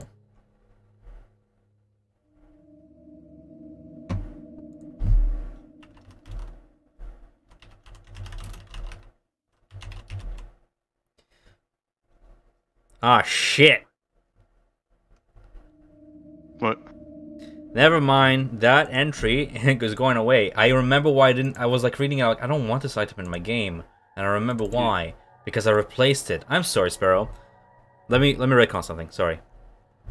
Because I was like, we already have the Sun Sword. I was like, why would I want this item in my game? Here's what you do find. It's cool. But it's fucking. It's the same thing. Like, you see what I'm saying? It's fucking. Why would I fucking bother? I mean, hey, it could be Takar's floating sword. Fine. Because it's fine. not gonna hold it. No. Do you want the sword, or do you want the cooler thing that I wrote that might be even Do the cooler thing. I was just making jokes because Takar's not gonna ever hold a weapon. As if Takar doesn't have enough fucking with the imaginary weapons he could conjure out of thin air. He holds it with his mental power. Something indeed glows beneath the water as you go to dive and retrieve it. You find a buckler shield. It glows with radiance. Yes? Sorry, my mother's calling me and I have to pick this up. 1 sec. Okay. Yeah, so like Trent, I'm like, I already have the Sun Sword, and it already does like a whole bunch of other things that this fucking I get you. Crusader Sword already does. I'm like, why is this item here? I get it, like a paladin died here, okay. But then I was like, I wrote a better fucking item. There you go. A paladin died here, he has a shining buckler, and there's a very cool mechanic that I'm gonna reveal soon. And Is it the one that like floats around you? No, even better. Ooh. You're talking about the dancing shield, which is cool too. But I just homebrewed something. I was like, this is fucking cool right here, and it can be even more like utility. Alright, sounds cool. I fucking love how you're pulling off this this thing. He's just not scared anymore though. I'm so tempted to like hunger a Fedar on him, just to remind him I ain't fucking. But at the same time, I'm following the rule that I'm not supposed to hurt him. He's technically a guest. But that's why I'm just reaching for him. Yeah. How long are you gonna be around? I wonder. he like gets out of Ravenloft somehow, and you're still there. Wait, where am I? Yeah. Just break character. Wait, hold on a second. Where the fuck am I now? Yeah. Sparrow, I mean, I can feel your feet. Oh, why? Wait a second. What the fuck? what the fuck? Where am I? Low key, I'm not gonna tell Greg, but there's a treasure in every single cell of these. Yeah, fucking. Whoa. Whoa. God, I hate Halloween. Oh. I hate the fucking brazen room. I love it when fucking people figure it out. I hate when people don't figure it out, and it's like, don't, stay. You're so close. Come on, get a meal. Get the fuck out. I don't care where he teleports after this. I don't care. If he grabs a meal, it's just the fact that like if he does it what the party did last session, I'm like, no, come on. And Meal is just like, somebody there? Oh, I keep hearing people. Alright, yeah. Sorry about this. They just called me. They need me to quickly go get something for them. And for sure, we'll take a short rest. Yeah. Sorry about that. It's just they're quarantined, so they can't fuking do anything. So that's understandable, dude. That's coronavirus for you. All right, I'm gonna go ahead and either make this a part 1, part 2 thing. And there we are. We're back up. So I'm gonna close this. Gonna close that. Yes, I was speaking about a shield. Diving down beneath the water, you indeed find a curious-looking shield that is the source of the shimmer. It is a buckler. The small metal shield is held in a fist grip. As it is not strapped, it can be domed and doffed as easily as drawing or storing a weapon. One is still required proficiency with shields to wield it effectively, but nonetheless it is quite a nice shield, even though it is bashed in and worn in places. It is still providing 1 AC if worn. The shield has a most curious hand grip made of magically reinforced steel with its ends shaped like the heads of stallions, and has a button under the thumb. Huh. I will bring the shield up to the surface and point it away from me and hit the button to see if it does anything. You hit the button and you hear a sound as it stands there in limbo. Pressing the button, the grip attached to the shield becomes magically fixed in place, unmoving. God damn it. Sorry. Best magic item.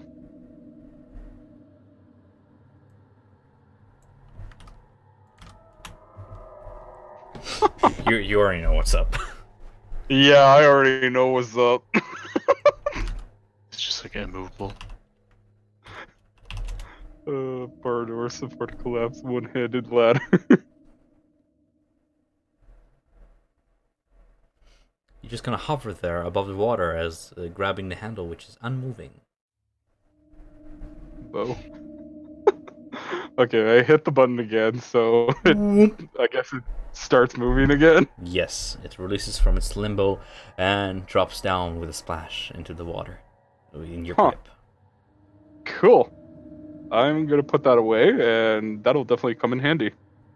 Yeah, sure thing. I'm gonna go to the store.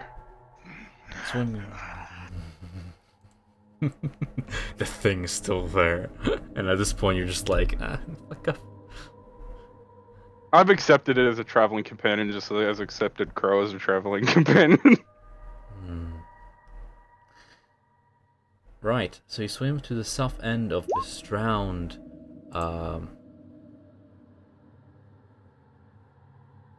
I'm gone from now? That's fine. Damn it! I don't get it. Wrong thing. I meant to be, the thing saying that. Okay, I'm sorry. I'm still here. Never mind. Okay, I don't know what you meant by that, but okay. You swim to the south end and reach a door. Whatever. You attempt a strength check to open it. Go ahead.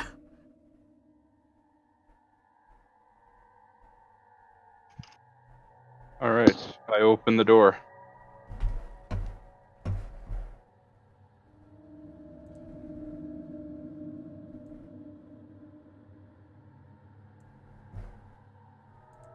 Opening the door, you see the hall before you rises slightly. You still are flying, but the bottom reaches your feet now as you only have 3 feet of water below you. Cool. There's stairs beneath your feet. They rise up and up. The thing doesn't follow you anymore. You look back, and it is gone. From where it once stood. Not a drip of water to trace it back. How do you proceed? So you have entered, actually, this corridor, and I can read it out to you, since it is an area. Yeah. To your left, the stairs descend into black, still water that fills the arched hallway before you. The water surface is like a dark mirror. This mirrored glass surface, disturbed only occasionally by a thwick of a drop falling from the ceiling. 20 feet ahead, to your right, is an arched doorway leading downwards from each side of the hallway to another section, another dungeon. You hear a weak cry for help beyond the south door. Anybody there? Anybody? All right. Help. I go to the door and open it up. Shoving open, there's a slight gust of bubbling water as you release some air as the water slushes inwards. This chamber too is drowned up to the chin in water, but you manage to stay afloat with your fly spell. The water here yada yada. The water here, the water here. A mold-covered ceiling hangs 3 feet above you. 10-foot square cells. Their entrance is blocked by iron bars aligning both sides of this hall. From one of those cells, you hear a gruff voice ask, "Who's there?" Not Strahd? Come here, quick.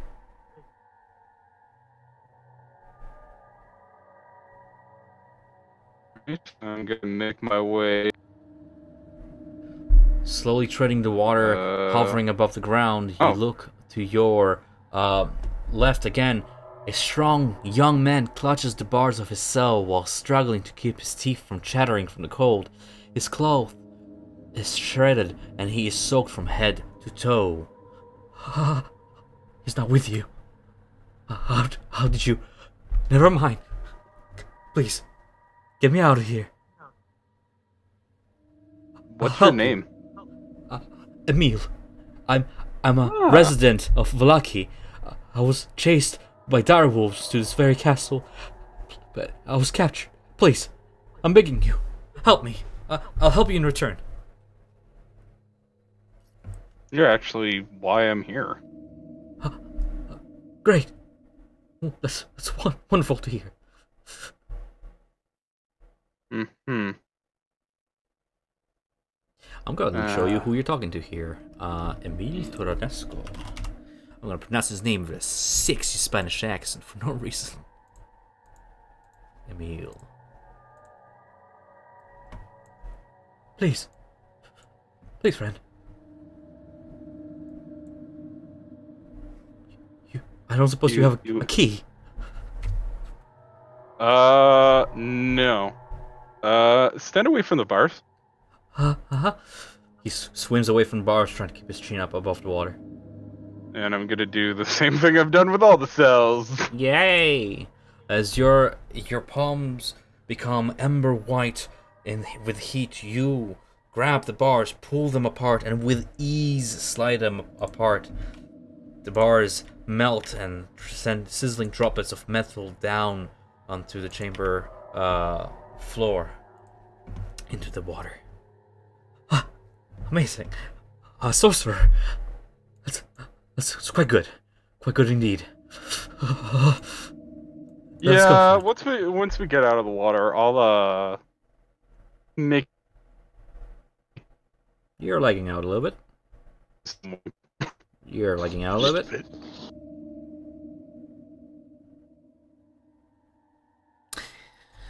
Hello, hello. This is when he downloads 800 gigabytes of porn.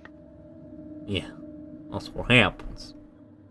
Dude, like he's okay. There we go. He's not even home. He left, and he's downloading 2 things at once, which is he's trying to update Apex and Battlefield 5 at the same time, which any gamer doesn't fucking do that unless they're trying to fuck with the internet.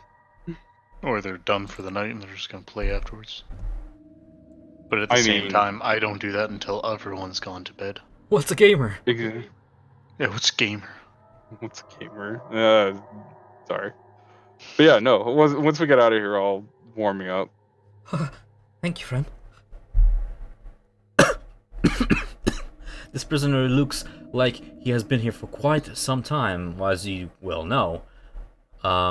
He has certain torture marks along his neck, his chest, from a hot rod that has been applied there. Not so much from the temperature, but by the material applied, as you suspect, silver.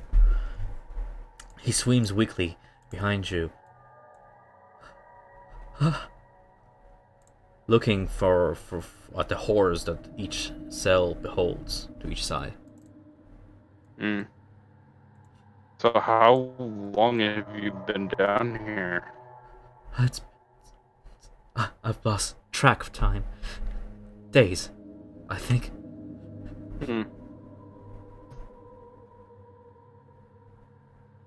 How'd you? It's not gonna work if you're gonna lag out. How? You can just type it if it doesn't work out.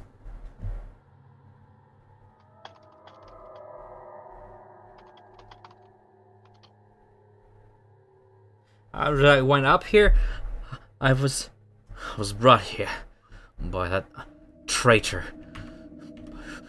Oh shit! I was chased. I was chased here by direwolves. I think I already said that. I was gathering resources outside in the forest, and the wolf packs chased me here toward the forest, and I was taken. Taken by who? Strahd. Interesting. Did he actually have a slip of the tongue and say traitor? Yes. Okay. Well, I did, but So- yes. He's a werewolf, isn't he? If you were to believe his own wife, yes. Okay. Should I? I guess I should probably bring that up. The reason why I know who he is because his wife That is told your us choice. about it. Yes. that is Okay, your yeah, I'll bring it up. Yeah. I'll just was oh. Okay, you're lagging out, my dude.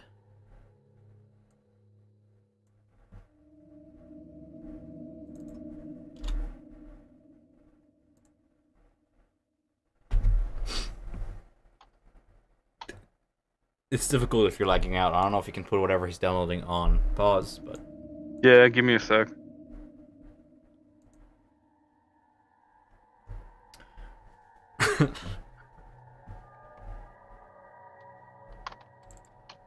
I'm just gonna keep those treasures for when you guys come back here. Maybe I'll put another prisoner in those cells. Who knows? Yay! Yay! Myrtle gets kidnapped again. No. No.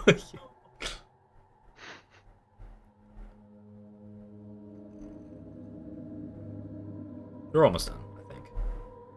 Hey. So I'm just gonna do this. You sound so much better now. Yeah, there you go. You're not counting off. So, if you would like to mention his wife to him, that is absolutely your choice. For all intents and purposes, for some reason, Emil doesn't divulge his true nature. I mean, like, can you blame him though? He doesn't know you. He just knows that you are his chance out of here. Yeah, that's true. Am I a lot better now? Yes, a lot better. Okay, well, I basically just turned on access control and turned off his thing for this hour. Mm-hmm. I'll turn it off later if he comes down. We're almost done. Yeah. Okay, so I'm going to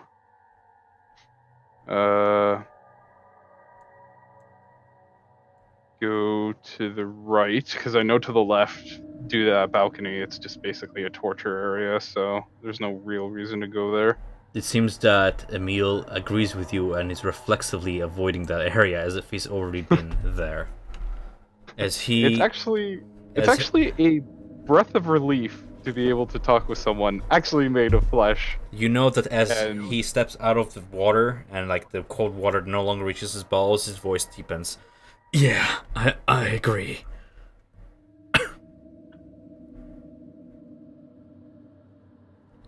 Am I concerned by that? No.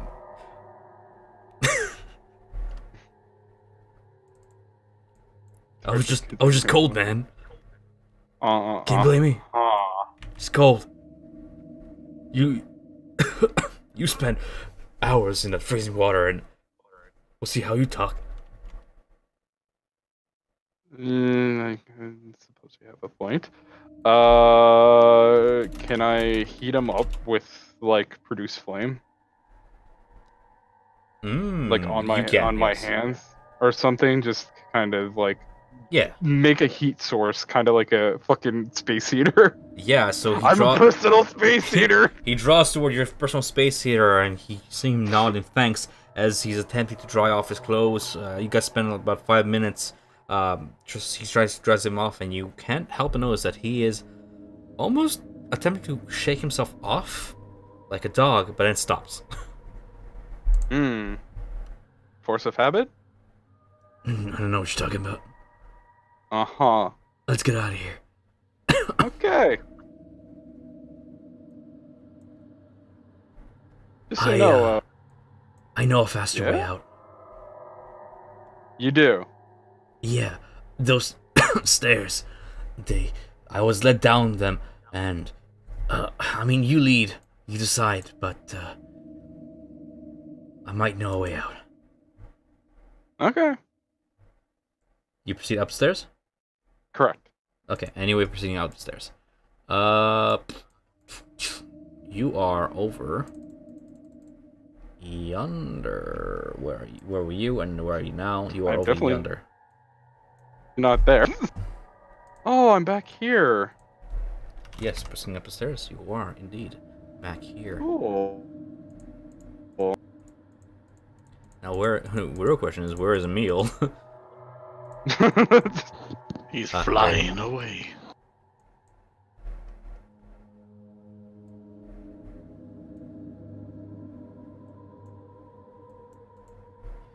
Right.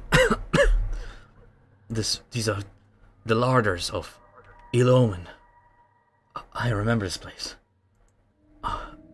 Don't touch that. He points toward this thing. Here. You're a magician, right? Correct. Can you do some fire magic? More of that fire magic. Something a little bit more lethal. This Like- writhing mass before you. Oh wait, you don't even see it. Never mind. Yeah, sorry, I don't see it. He's talking about this. Oh. We can either go up these stairs through this mass, but we'll have to get rid of it, or there is the, well, and he points toward the floor, and you see here on the floor are like these seams that seem to be going on the floor, up the wall, and around the ceiling, as if this compartment right here is not part of this hallway. He points toward a... So it's a trap? Yeah. Hmm.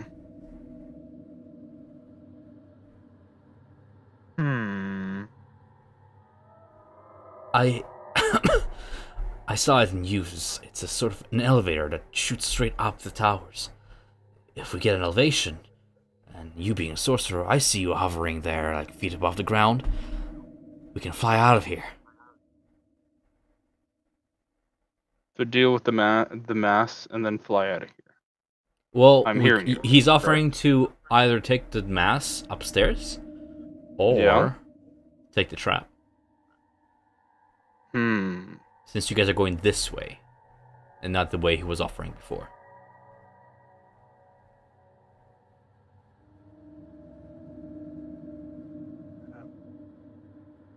I'm trying to remember what Escher said, because I think I can't actually harm the thing. What the hell is that? Oh god, it's back. Oh, that would be, my friend? You see Emil step out as far away as he can from that thing. Alright, well, option one it is. I'm just remembering the, like, what Escher said or whatever, and then I'm kind of just like, hey, Crow didn't agree to that, because he didn't say it. So I'm like, Crow, you still there? Crow does not answer. Fuck. Crow Not has at the left wheel. building.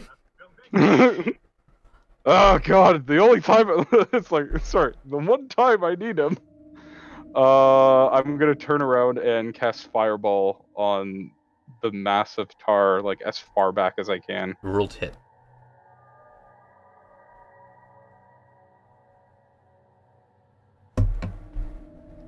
It hits. Oh wait, what was that? Oh, it's it's a dexterity dex save? Yeah, it fucking fails, I guess. Dealing perfect amount of damage. As the fireball sails past, ignites the mass, you see, first, you think it does no damage as a ball of fire sails within the mass and gets absorbed in it, and then you see a spark from within, and the explosion burbles outwards as the mass splatters away. I think we should run. Yeah. Wholeheartedly agree. And we run. He follows you upstairs. Look around. He runs. I just fucking glide because I can fly at 60 feet. Does the thing wish to speak? You are. Hold on. Where are you? Let me spawn you where you actually are. You are in 21. You are. Oh, cool. So you're over yonder.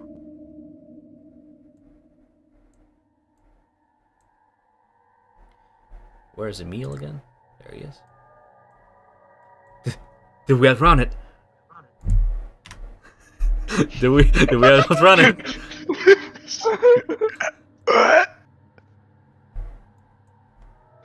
I mean, I can fucking sprint at like 120 feet.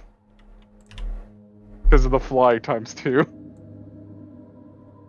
But I'm basically sticking with him, making sure he's I think I hear it. me kind of deal. It's not behind us. Just keep, I still hear it. Yeah, just keep. Oh god.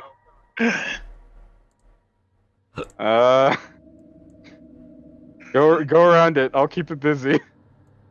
What do you mean? No. No. No, I won't die Just like go. this. No, I won't die like this. No. I work too tirelessly to die like this, you foul being. What do you want? Huh?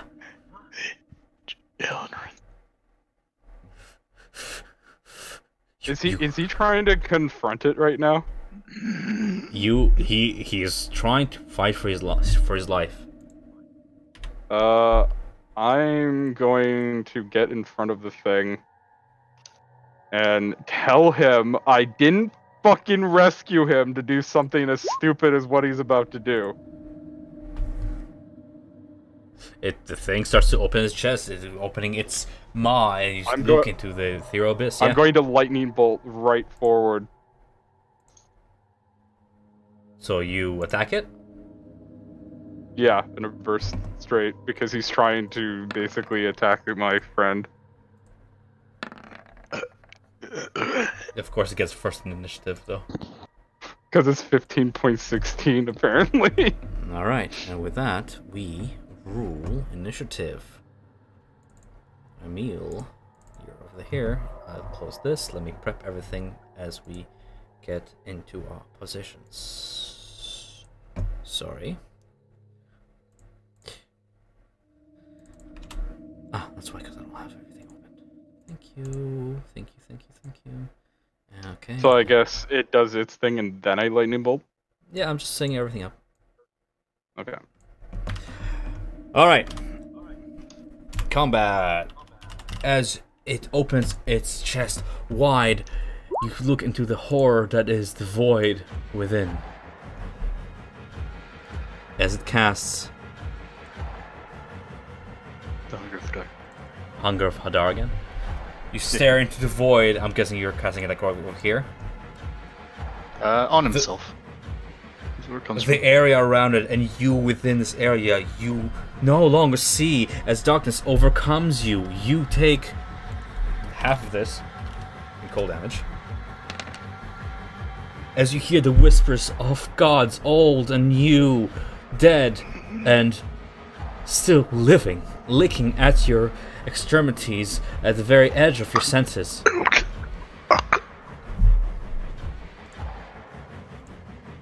Jesus Christ. Sparrow, how do you react? I can't see. Damn it! Do I take damage or no?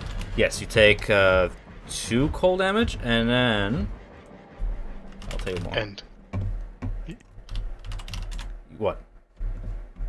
Yeah. I'm looking it up right now. I'm juggling everything here. Yeah, so you take 2 cold damage initially, but you're still within this like zone of like this abyssal void of like or of no light, where the only noise you hear is this disgusting slurping noise and the whispers of things long dead. Wait, it's like around us?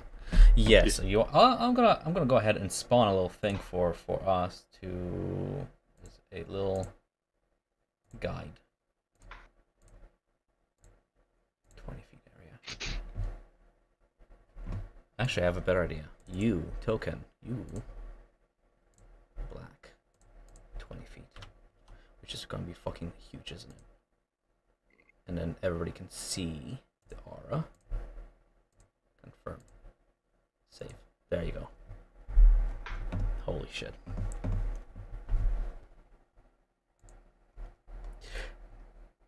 Yeah, so do you see that? See what? The darkness? I have, like, not vision. You, whatever, just a theory of mind. You are blinded within Yeah. this sphere of darkness. How do you Yeah. react? It's kind of a good thing I don't see it, because it's dark and all this shit. It's around me.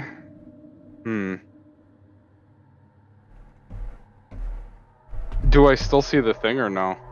You lose sight of it in the darkness. Okay. You can still hear it. Among the cacophony of soft whispers. As Alright. space and time just warps around you.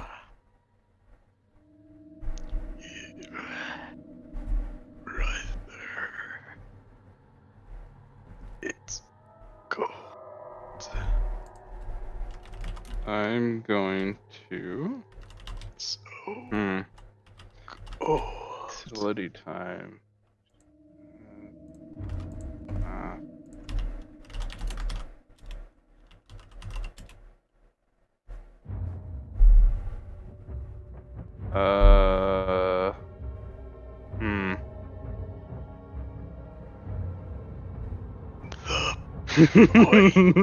Dude, it's your turn, dude. I'm gonna skip you if you don't decide. Sorry, I'm just thinking. I asked Emil, how healthy is he? I'm so cold. Healthy? Healthy enough to fucking fight for my own life. I don't need you. Alright. And that's all you hear before his voice fades in the dark. Alright, this is gonna... It wasn't my fault. Go on, sorry. So, I'm like, this might hurt. And I'm gonna ice storm centered on myself. Okay. Read it out to me so I can set it. I will post it. Oh, sorry. I forgot it's only the damage. So, description. A hail of rock-hard ice pounds to the ground in a 20-foot radius, 40-foot high cylinder centered on a point within range. Each creature in a cylinder must make a dexterity saving throw. A creature takes 2d8 bludgeoning damage and 46 cold damage on a failed save, or half as much damage on a successful one. Hailstones turn the stone's area of effect into difficult terrain until the end of your next turn. Emil, where are you, brother? Keep losing you. There you are. That would be a fail. Emil succeeds with a nat 20. I passed. I got a 21. I don't need you. No, you have... What? It's the first I one. have- You don't have advantage. No. What do you know? Okay. You hear a laughter from the void. And as well as... Damn, what are you doing? Ah! Is it half on a success? It's half on a success. Off 20 bludgeoning to 19. Oh my god. Okay. So that'll be 39 times half. Lol. Rescue a prisoner. Lol. Okay, cool. Why, you little... And you hear the ripping of cloth behind you and the snarl of something feral as Emil indeed takes form of that... of himself? Oh, no, fuck off. No. Could you, like... He just rips his clothes off, that's all it is. Of a giant wolf. I don't need you. And he leaps past you, and you see well, you don't see shit because you're blinded. You feel something brush past your leg. The thing may attempt an opportunity attack as it runs past it.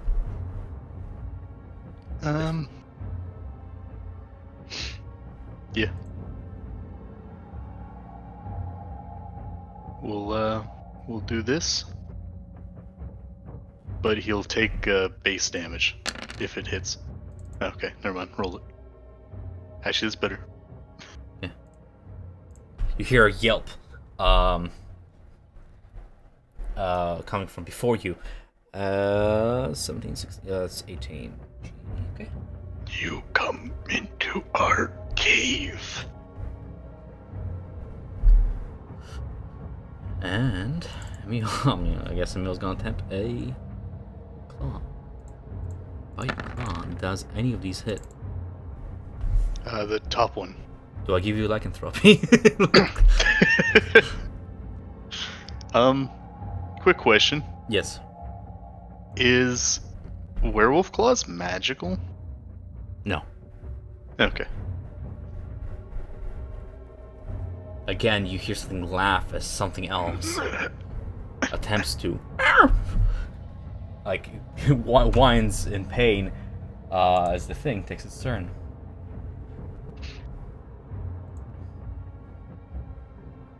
I'm going to, Difficult terrain, that's all we have to concern ourselves with.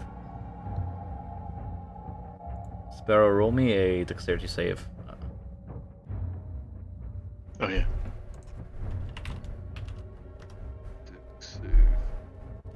You take the following in acid damage as you feel something lick at your feet and work its way up your leg.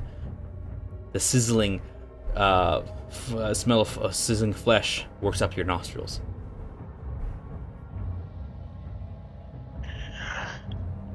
Brother, give me a hug. We'll whip that at Greg. It hits.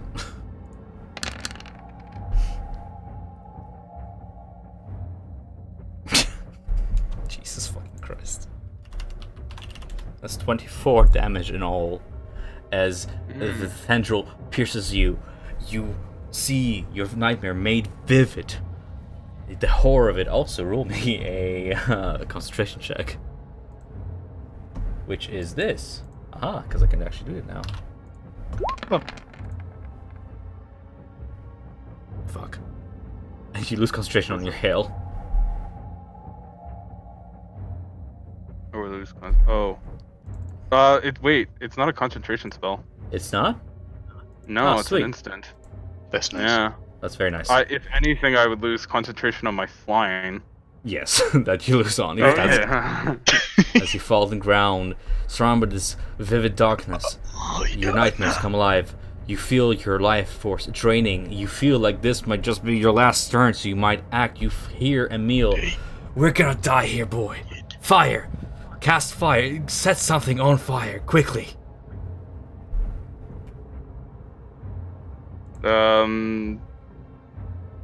I can't see anything though. No, but you feel on your person. What desperate measures may you execute by feeling on your person something to set ablaze, anything to spare you from the horrible fate that is about to befall you?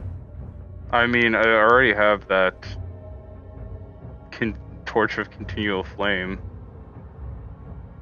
that's been on me and lit this entire time. Toss it, boy. To me. Come on. Do you want to live?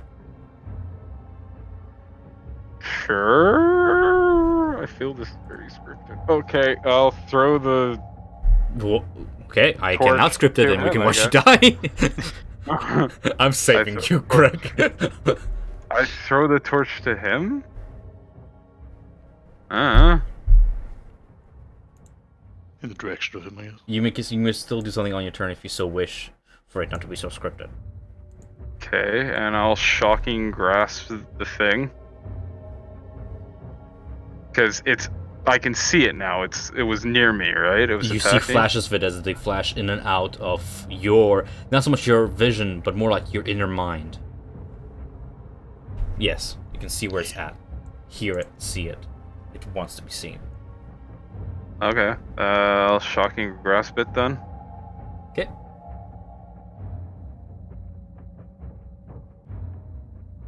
Yeah, it's It hits. For 9 lightning. It emits a horrible sound that is somewhere between a laugh and pain snarls of souls from the past. Indeed, stunning it. Now is your chance to run. You see in the distance, piercing this magical this magical darkness is the flame. Only instead of its usual ice blue flame, it burns. What color does it burn? I'll tell you in a moment before I have to look it up. But it burns a different color. You still have your movement. And I yeet out of there. You yeet. lightning. The shocks. 20, 25, 30, 35, 40, 45. Wow. Yeah. Fucking crow fucking shouts like, now we run! He just boosts you for another 15 feet. Following you with the torch in its maw is the wolf that is Emil. Can I choose a side, please? Thank you. He follows in your stead with his torch burning. Like, what color is burning? Where's fucking Ark? I'm gonna find him. He's gonna tell me what color it is because he knows everything. Ark, you're all knowing.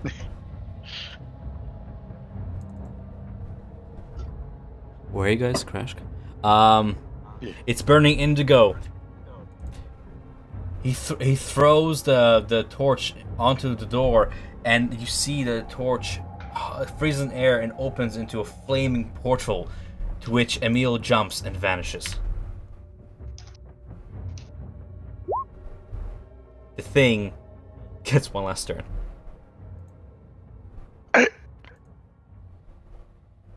And we're just gonna You can do it. power word stun.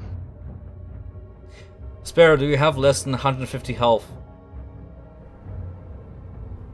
What? Sparrow, do you have I'm only less than... level 8, yes? With less than What? 150 health? With less than 150 health. You feel your body grow rigid with terror as the room around you starts to melt away. The indigo flame behind you, but before you, flames oh so familiar. A house on fire. In the corner you see them, 2 corpses, embracing. A life and soul the boy has taken, but it is the murder that makes him forsaken. Fear not the guilt, for you are mistaken. It's the demon's blood that's reawakened. With that terrible rhyme and with terrible vision before you of your own parents' scalded bodies, you feel your muscles seize. You try and draw breath but cannot. Frozen in this, you fall back into the portal and out. And that's where we're gonna end our session. Yay. How much damage you actually dealt to him, Greg? What? Like nothing? I started with 83. I'm at 68. Mm. I'm immune to ice. Their cold damage. Fuck. That's I did it all. I'm just kidding, yeah. No, I know. I did the subliminal messaging of being like, it's cold. It's cold. All right. I kind of like where the progression of that goes. Holy shit. We had to improv the ending because I had a plan and you fucking Yeah, butchered it. I was like, we had an ending, but honestly, then this you is went fine. upwards. Yeah, But yeah, we made it work at the end there. yeah. This is why you're like, this And feels scripted. I'm like, I'm sorry, but like, I want to end it. Slightly It's like, was. Yeah. I mean, yeah, it no, I wasn't. could kind of sense certain stuff, and I was like, "This is definitely done." I was like, So "Damn you have it." taken a portal to like into Indigo Flames by choice or not. You fell back into it. Where you end up, we will pick up next session this Sunday. Yay! Yay! Yeah, and now that my parents are kind of back, at least the house might be still chaotic, but